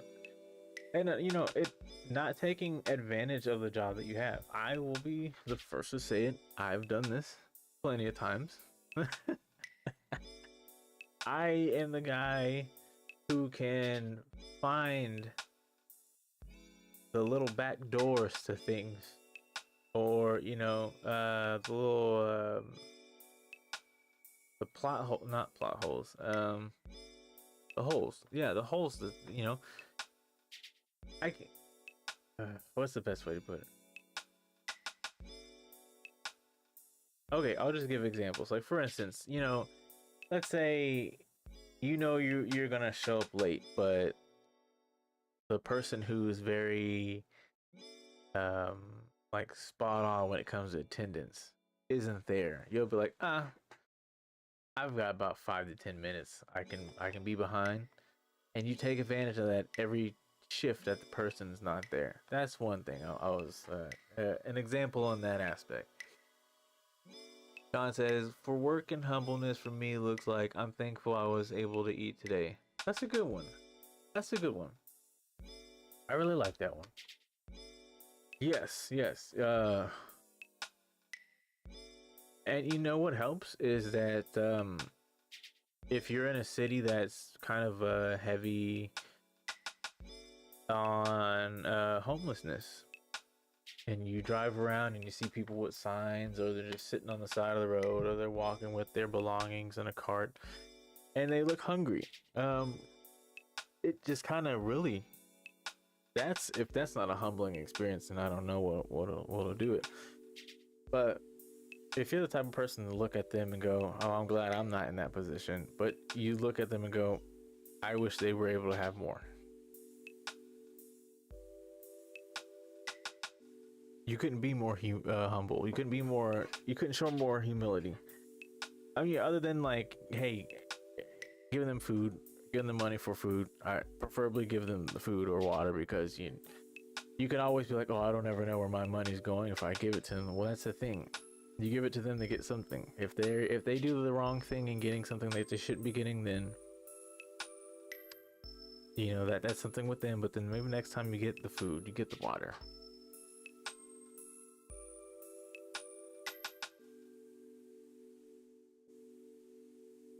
Okay.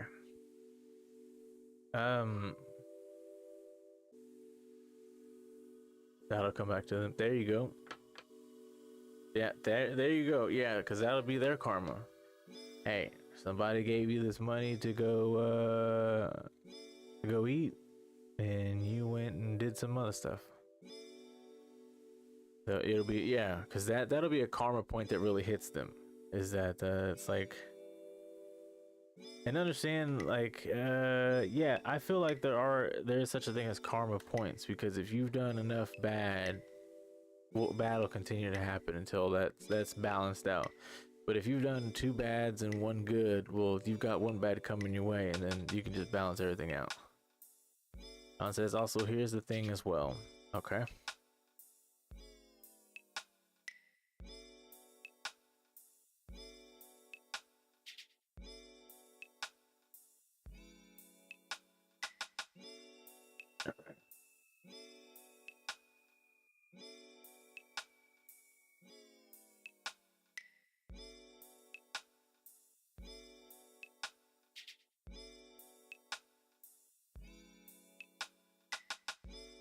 If they decide to get a drink with it, maybe they are celebrating. You never know.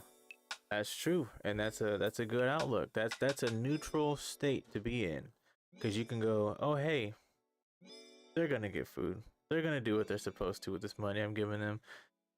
And then there's the opposite side where you're like, oh no, I'm not giving you this money because you're just gonna get drunk. You're just gonna go get drugs. But that's not your business to say that or to feel that way. If you're gonna give the money, don't worry about what they're getting. But no, that's a very good standpoint to make there. Definitely, because it's a neutral state. So you go, I would like to put this money in their hand because I can't get the food or drinks right now, but I would hope that they do what is best with what I'm giving to them. But can't call it. Gotta do it anyway. Well, you don't have to do it, but if you're wanting to do it, you just can't be like, oh hey, I've done it before, but I was also drunk and I felt like such an asshole the next day. I was like trying to tell this dude what to do with the money, and I was like, who the hell was I to tell this person what to do with the money I was giving him? Because I wanted him to, live a better life. That's not my business to tell this man what to do. So I've done that before, and like I said, I wasn't the happiest to remember that I did that, but I never wanted to do it again, and I haven't. I just say, hey, blessings. What do I say? If I ever get the opportunity to do it, I just say, stay safe. Not really much you can say. I don't know what put them out there. I don't know what keeps them out there, but at least be safe.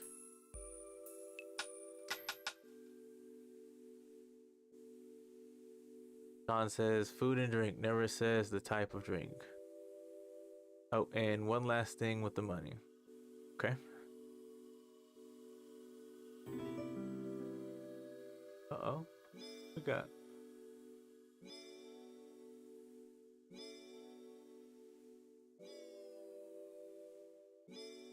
We've got Dice Fallen. How you doing? I'm doing wonderful. How are you doing?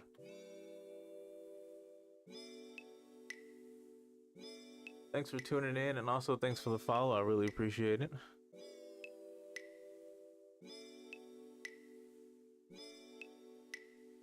John says most won't bat an eye if they say they are getting food, right?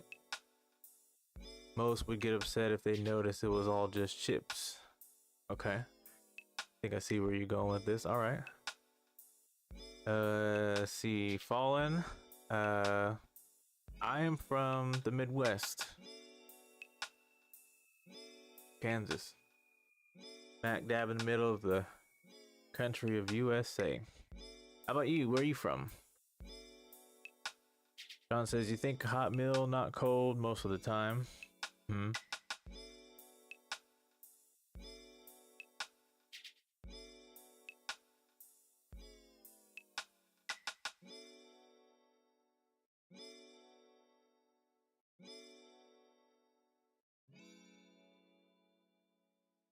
Oh, sweet. We've got Germany in the house. Okay.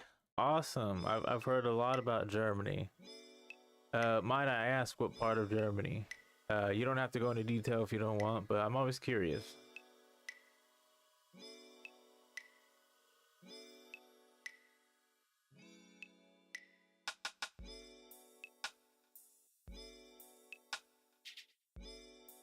From Cologne. Okay. I'll have to look that up real quick. I'm curious about what's that's like.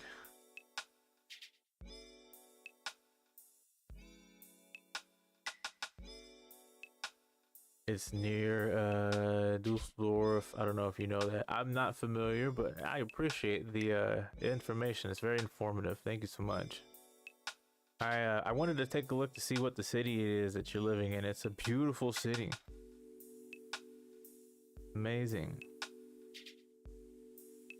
I like this bridge that you guys have.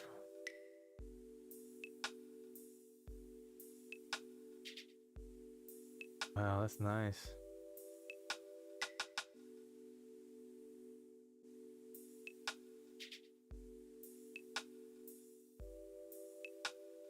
Beautiful city you got there, man.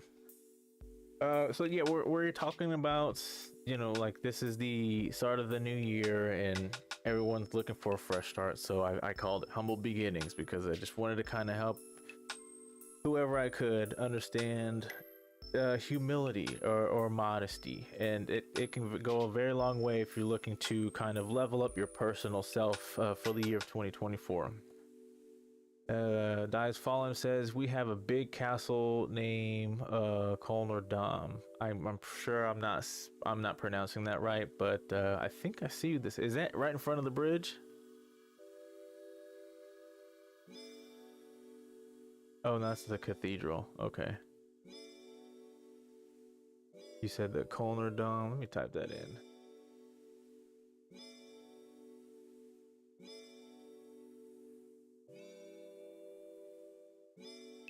Oh, that was it. Okay, yeah, okay, that was the cathedral. Okay, yeah, that one really caught my attention. That one, so cool. That's nice. So we are actually currently, Sean, you left off at, you think hot meal, not cold most of the time. Yeah, I remember sometimes sitting and watching people I've given to just kind of walk and go get. I never actually really wanted to intrude in that sense to like watch who got what, because like I said, I had that one weird night where I was like I was drunk and I shouldn't have been that way to that person, but um outside of that night, like I've never actually sat there and be like, I wonder what this person's gonna buy with the money I gave them. I just kind of left that to them. That was their privacy because, like, you know, I felt in that moment I had a little extra. I wanted to be able to give. You know, didn't think anything past that, and I I like doing it because I feel like whatever put somebody in that kind of spot, it could have been drugs, it could have been money, they could have been gotten the short end of the stick of life. I don't know, but I can't just sit and watch someone die, even if they put themselves in that position. Because if you think about it, if anyone was to behave like a community, it's everyone coming in together to help everyone. And so to start, maybe that one thing, that one interaction, that one exchange of being able to give that money or give that food, give that water to that person who's down and out on their luck. Maybe it was that one time where they go, you know what? It's time for me to be better. And that's the one thing you hope for, is like they get that one interaction to be like, hey, maybe I can do something different. Or maybe they're comfortable with being homeless, and that's their way of life. They just wait for people to give them stuff.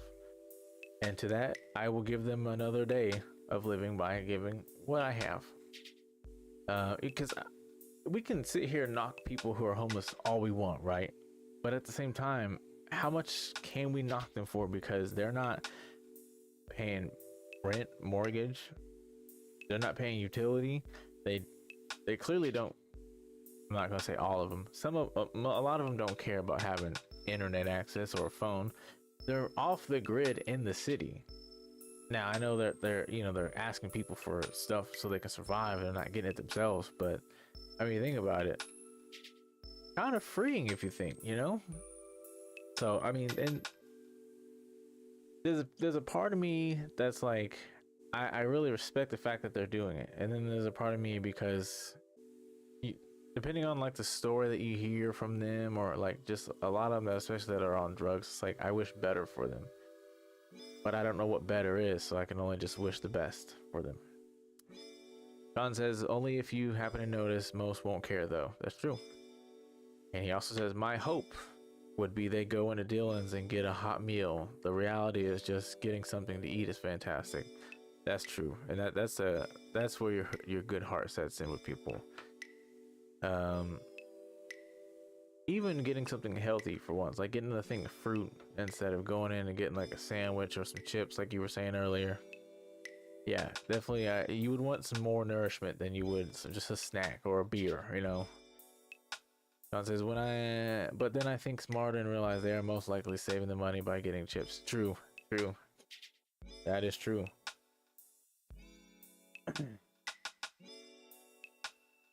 I also think to be in like to have a neutral state in humbleness, or just even having humility, is understanding how to work with people, not just the money aspect, but being able to work as a team. Because a lot of us, we can be like, if you're in a job interview, like, okay, and how do you do in a team setting? Well, I'm good, but that there's those people who go, I want to work alone. You never think of it, but there are people who do. But it's being able to understand like how to be a community with your coworkers, even your superiors. And then just it all kind of ties in with the money too. Like you have this appreciation when it comes to being able to buy your own stuff, pay your own bills, pay bills with a partner, or however it is you have it all set up. Once you get your own money that you can invest into material or food or however it is that you want to spend your money, you do build this kind of sense of appreciation because it was all earned by you. That's why a lot of us kind of dislike people who have a lot of things handed to them because they have no appreciation at all whatsoever. Good example, I'm pretty sure we're all thinking, rich kids. Mommy and daddy's money got you this, therefore you don't care about it. Like being able to get a phone that they didn't pay for, it broke, oops, just gonna ask mommy and daddy for another one. Okay, or you could just go work for your own.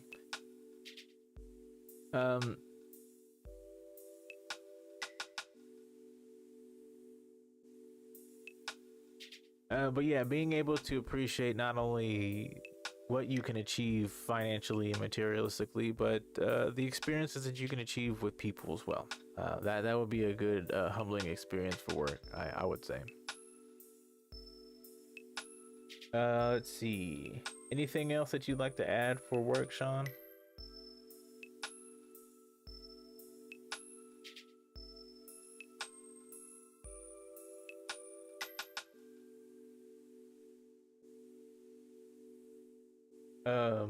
I haven't done this in a while, Sean. Are you mic ready? Do you want to hop on, or are you cool in the chat?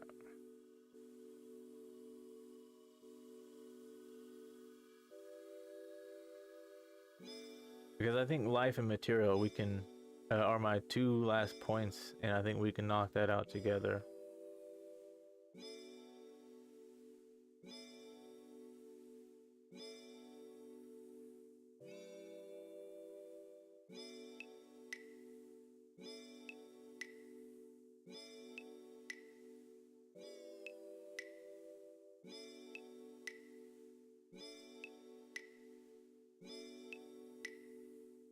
Hands all bruised up. I'm cool in the chat. I was laying down. Oh, gotcha. Oh, yeah, it is what? Almost 10 o'clock for you. Okay.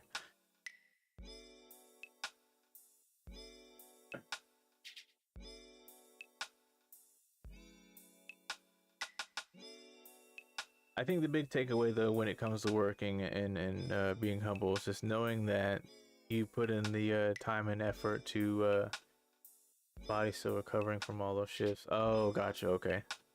Yeah, you put in work, man.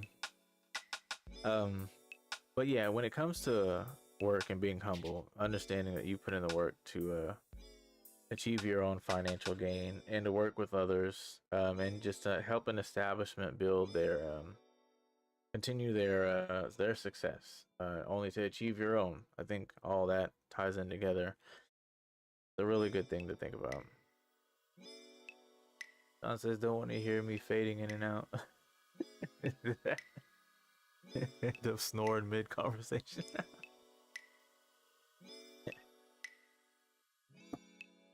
You did good work this past weekend, man. You are appreciated. I'm glad to hear that you're getting some more knowledge and hours. That's what's up. That's what's up. Let's see. Let me write that down so I can have that for my notes later. Big takeaway.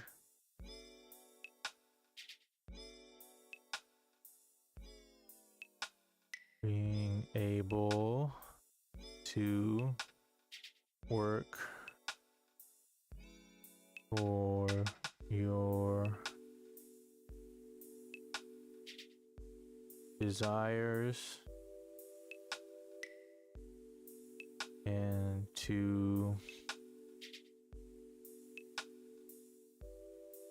experience a environment outside of yourself.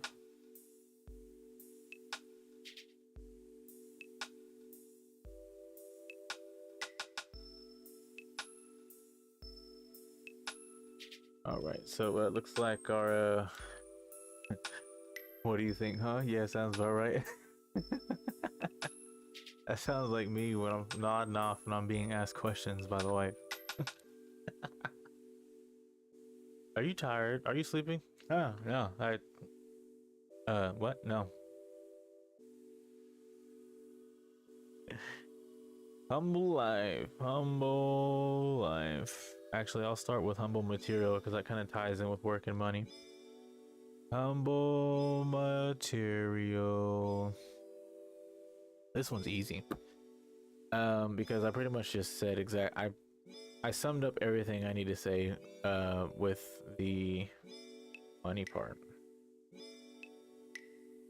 by saying you can't have everything. You shouldn't need everything. Tell yourself, I don't need this. John says, did I tell you my back gave out Tuesday night and it's now just feeling better? No, you didn't. Did you, like, was it bad to where you had to stop working, or could you keep going? It just, like, the pain increased over time. Sorry to hear about that, man. Let's see. So, yeah, about the material, right? While he's responding. Oh, I was at home. Oh. How'd that happen? Let me know what the last of your energy. What happened? Um, yeah, just to. I think I just threw that on here just because I thought I was gonna have more time.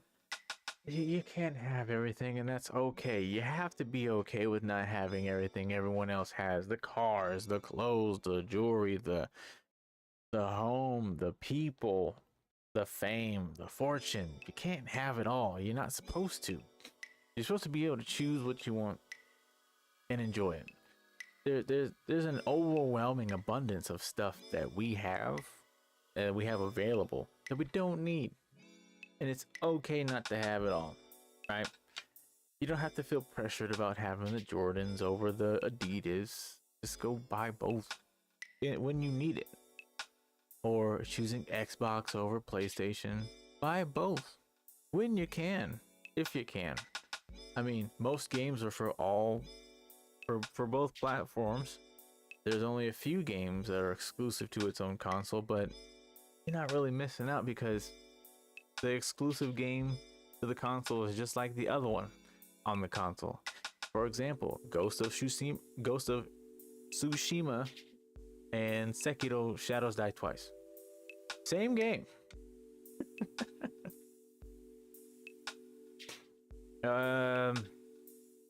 You know, can't really say any first-person shooters for PlayStation because Xbox had Halo. What did PlayStation have? I like all consoles. So I'm not actually trashing. I can't remember what they had. They didn't. I don't think they did. No. Yeah, because Xbox had Halo and Gears of War. Wars. John says, started at work, had to start stretching mid-shift and finding a corner to try and work out deep knots. Oh boy. And what'd you do after you got home? Wednesday and today, big and solid like a marble. Damn. Did you take any pain meds over the counter or anything? Or did you take your own medicine?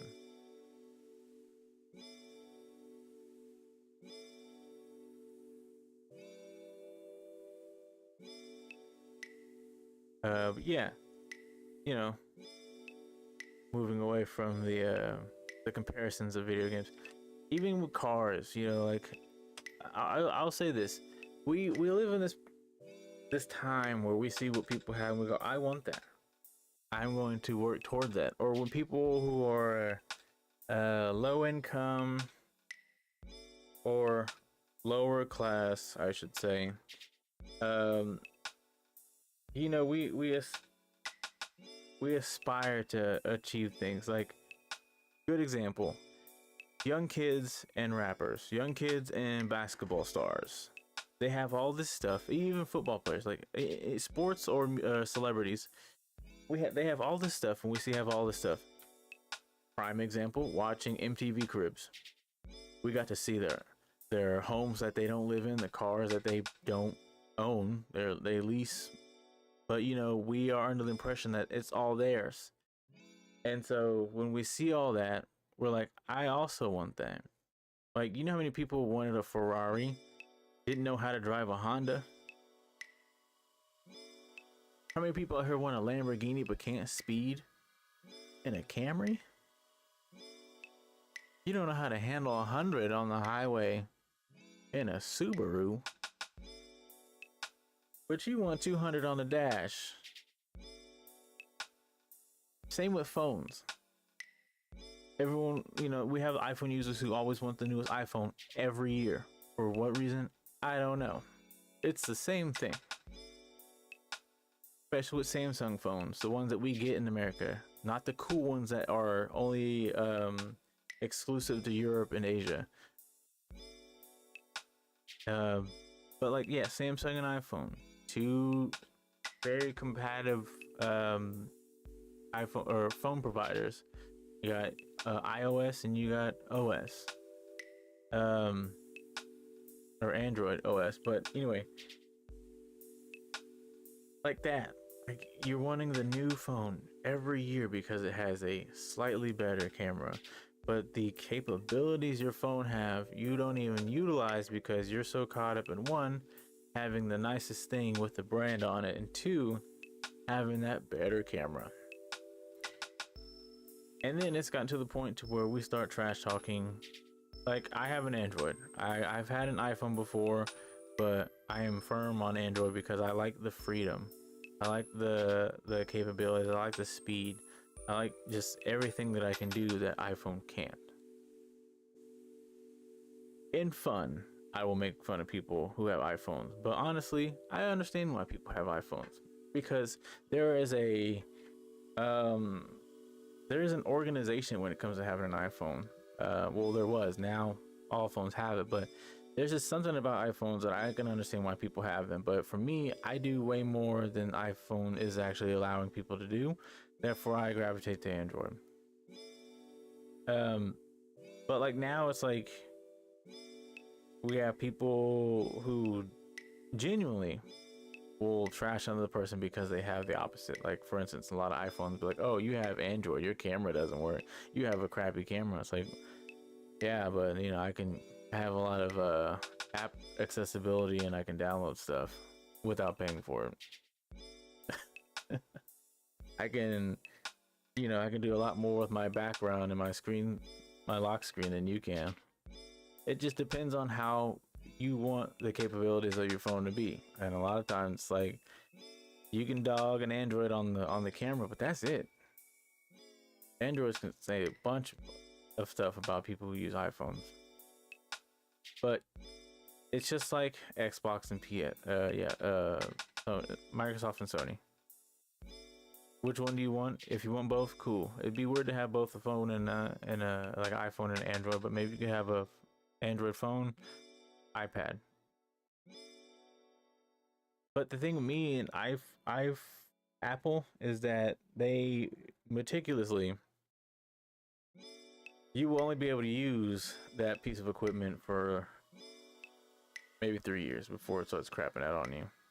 Androids you can use about 5 to 7 before they start like really sifting out whatever it is that you have, even if it's the newest thing. But you know, a lot of pros and cons both. I'm not gonna say it for speak on all of them, but knowing you can get a phone that allows you to use it to its full to its 80% extent, not even full extent for that matter, but if you can use your phone to its allocated extent, I think that's the best bang for your buck. But when you're just buying it simply for a camera, save the $1,000 that you're gonna put in on an iPhone and just go get an actual camera. Cameras will last you way longer than that iPhone. You take care of it. I know it's convenient because you can be like, oh, hold on, let me take a picture.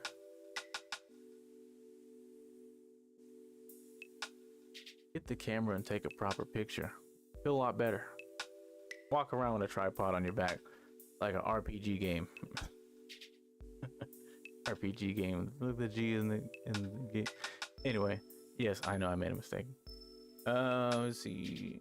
John says that when I woke up in the evening, I was barely able to walk, and then outside it gave out, and I dropped to a knee. Oh man, I feel for you on that one. I kind of understand where you're going through though, because my headache came back.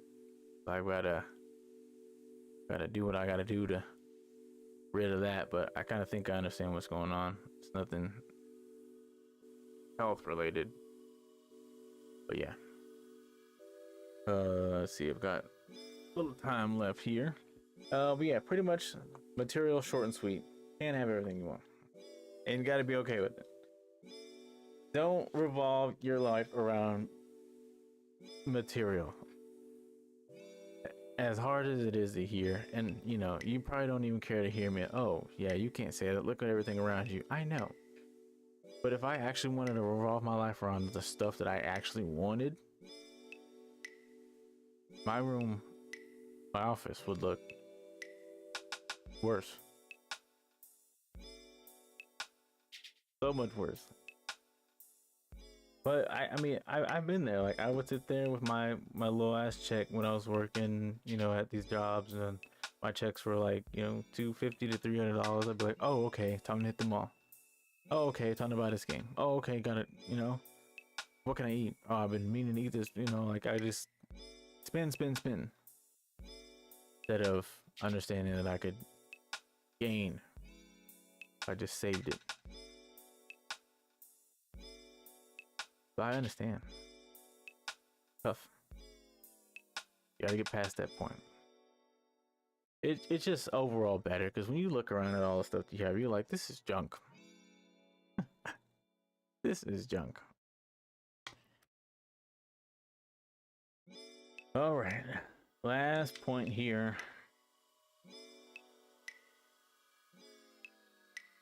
Life.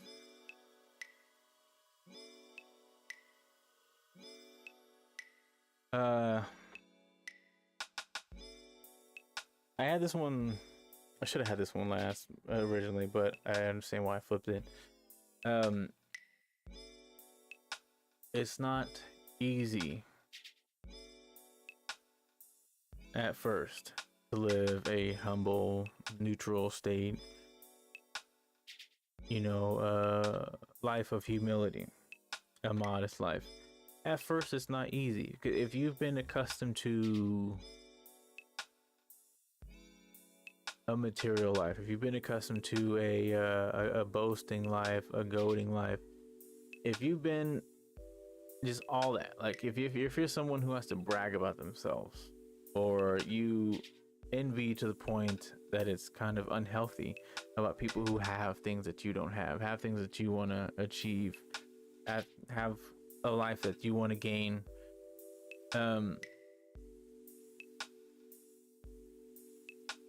if you've been in all that and plus more, at first, if you're trying to change, if you're trying to, you know, live better, live with more humility, it takes time, as everything does. It takes time, because what you're doing is you're morphing yourself to be different. You're morphing yourself to just be a completely different person. And it isn't just, it's not one characteristic that you're changing. Like you're changing your whole outlook on life. It just starts with one aspect. Like say, oh, I want to see money differently. You think that, and then you end up seeing much more beyond that differently, because you started with money. Huge thing to start with, might I add. But like it all takes time, and if you put in the effort and you're patient, I mean, it'll all come to you. And life has this way of giving you what you desire when it understands you're ready. And you can also you can put that in a sense of a religion, of whatever you follow. um but it's just kind of like a little treat, like, hey, you know, like you've leveled up, here are the perks of leveling up to this point. um and you get them and you enjoy them, as long as you don't do anything to fall back, or, you know, put yourself two steps back. You will continue to enjoy the fruits of your labor. But it does take time. For me, I it's just kind of been like an up and down thing, you know. Like I have my moments where I get it, and I'm just like, yeah, no, I can be this way, I can do it. And then I have my moments where I just kind of like, what's the word?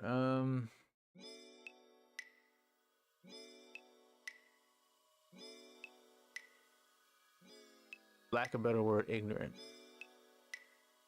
I tend to be ahead of myself, or I think too much of my own desires, and then I'm reminded as to why I shouldn't be so, I guess, greedy. But where am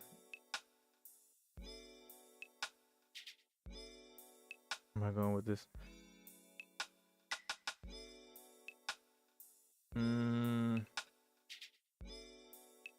Oh, so yeah, it's been up and down, but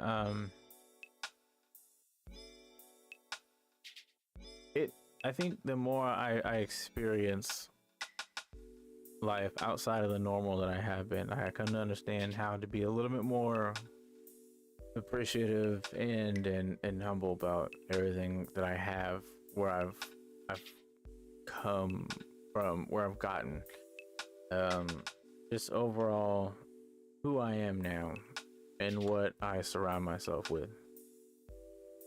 Um, and I think for me, because I was in that dark point for a while, coming out of it, like it's like a breath of fresh air because I'm living a new life, and to know humility it's easy for me now, because I understand, like, if I made a mistake, I'm like, well, here come the consequences and I'm gonna learn from it, instead of being like, oh man, like I don't want this to happen, I shouldn't have did this and that, and I'm filled with guilt. I'm just like, no, I get it, I did that and I accept it. Kind of having that mindset, because if I think about it, if I actually go back on all these points, right?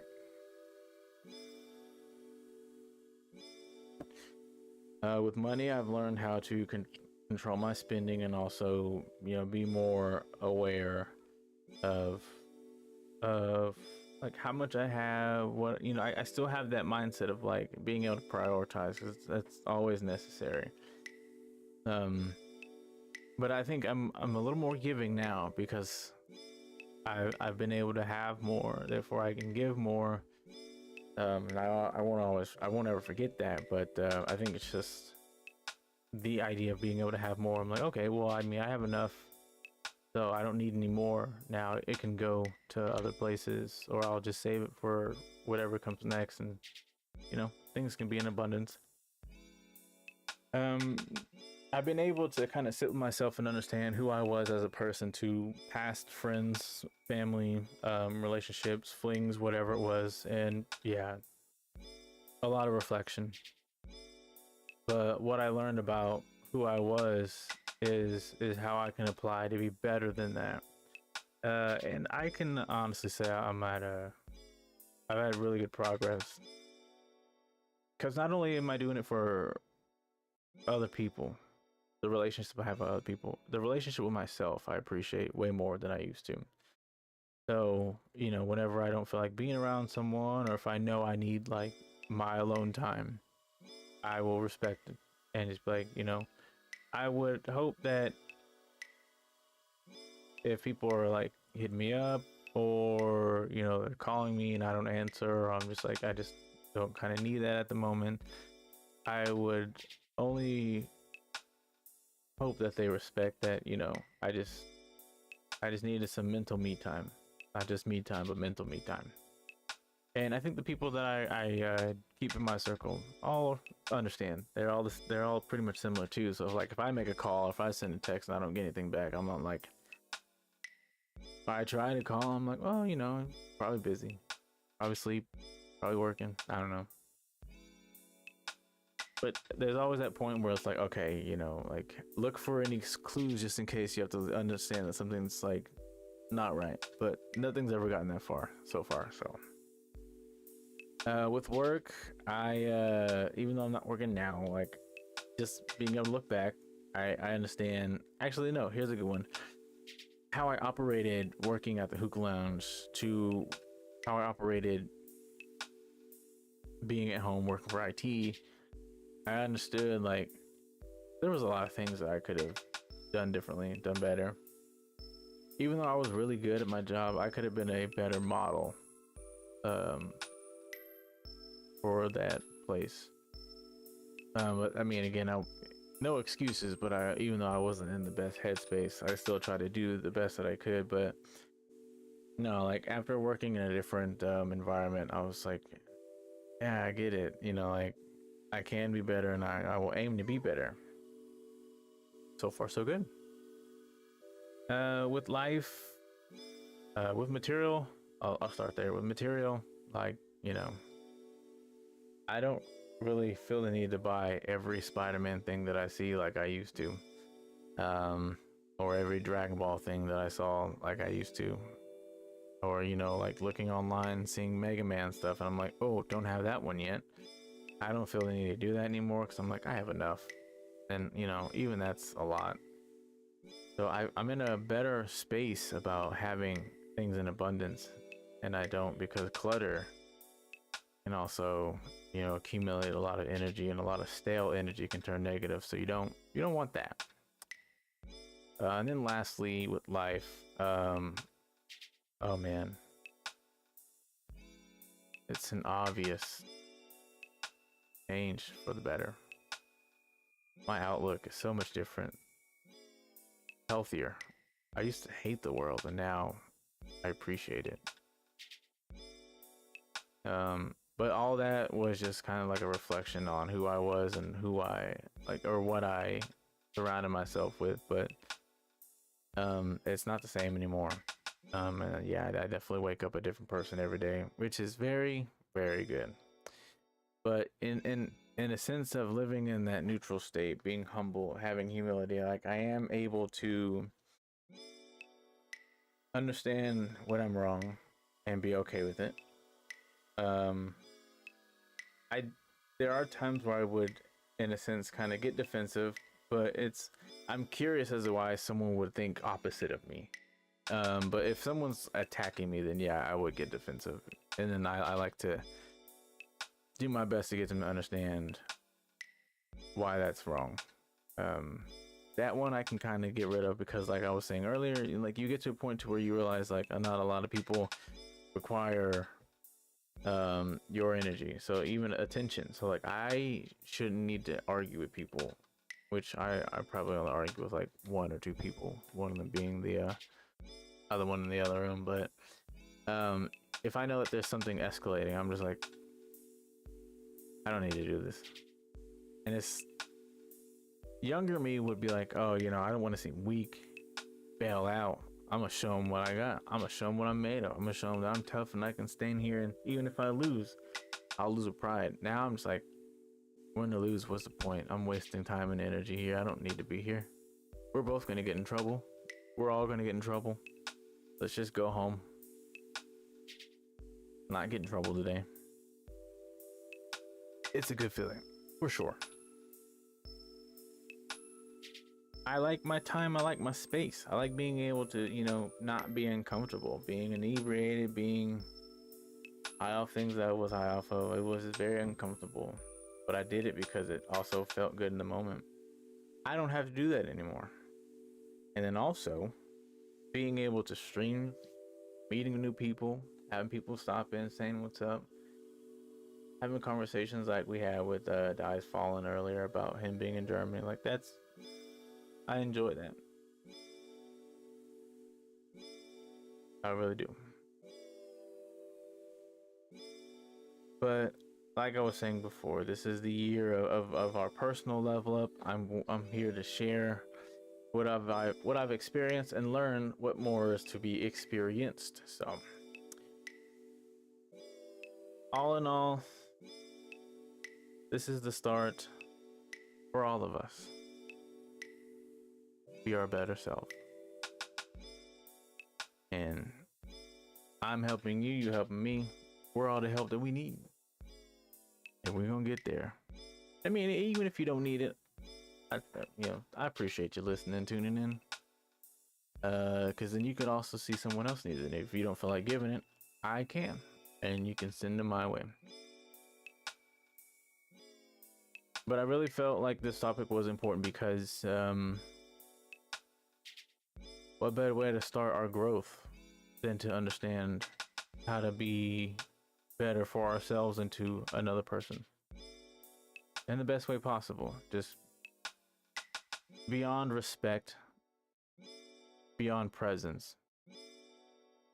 What can resonate in you, what you can give, can resonate to someone else. It's just like the seed that spreads positivity.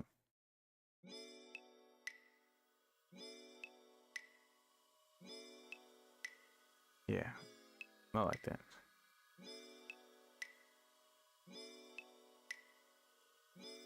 I am pretty tapped out here. I feel like I'm being called to home. So yeah, expect this kind of well, not this energy, but the energy of the topic. expect it for the remainder of the year as you tune in with me, and then also it's gonna go into the gaming. It's also gonna go into the sketch and catch feature and Trey. Applaud me for not really cussing too much. I'm trying to cut back on my cussing. It's not healthy, and it'll just make me look a lot better, you know. Because I understand not everyone cares for someone who cusses a lot, and if I'm supposed to be a friend, to seek a friend, I gotta watch my language. But yeah, no. Like I said, things are changing for the better. Things are getting better, and I mean, I'm only learning every day. So I'm gonna go ahead and tap out here. I appreciate everyone who had stopped in. I appreciate the follow from Dice Follow once again. For everyone that's gonna be watching this, I appreciate you tuning in, and feel free to hop in on our live streams whenever. We are at the same locations here on Twitch and YouTube. It won't change, but we've also got a Discord channel active as well. You can find it on the link to the invite in the bio of these channels. This is a multi-stream, so I don't have just one to look at, but yeah, check me out and you'll find it. We'll go ahead and get out of here. Ham fam, y'all have a good night. I will see whoever this weekend during the game stream, 11 p.m. to whenever Central Standard Time, Friday to Sunday. But the month schedule will be posted. I've just been kind of slacking there.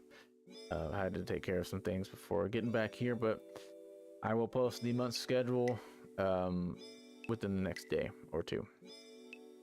But all right, I'm pretty sure Sean is asleep, so I'll stop talking. Everyone else, y'all have a good one. I'll see you around.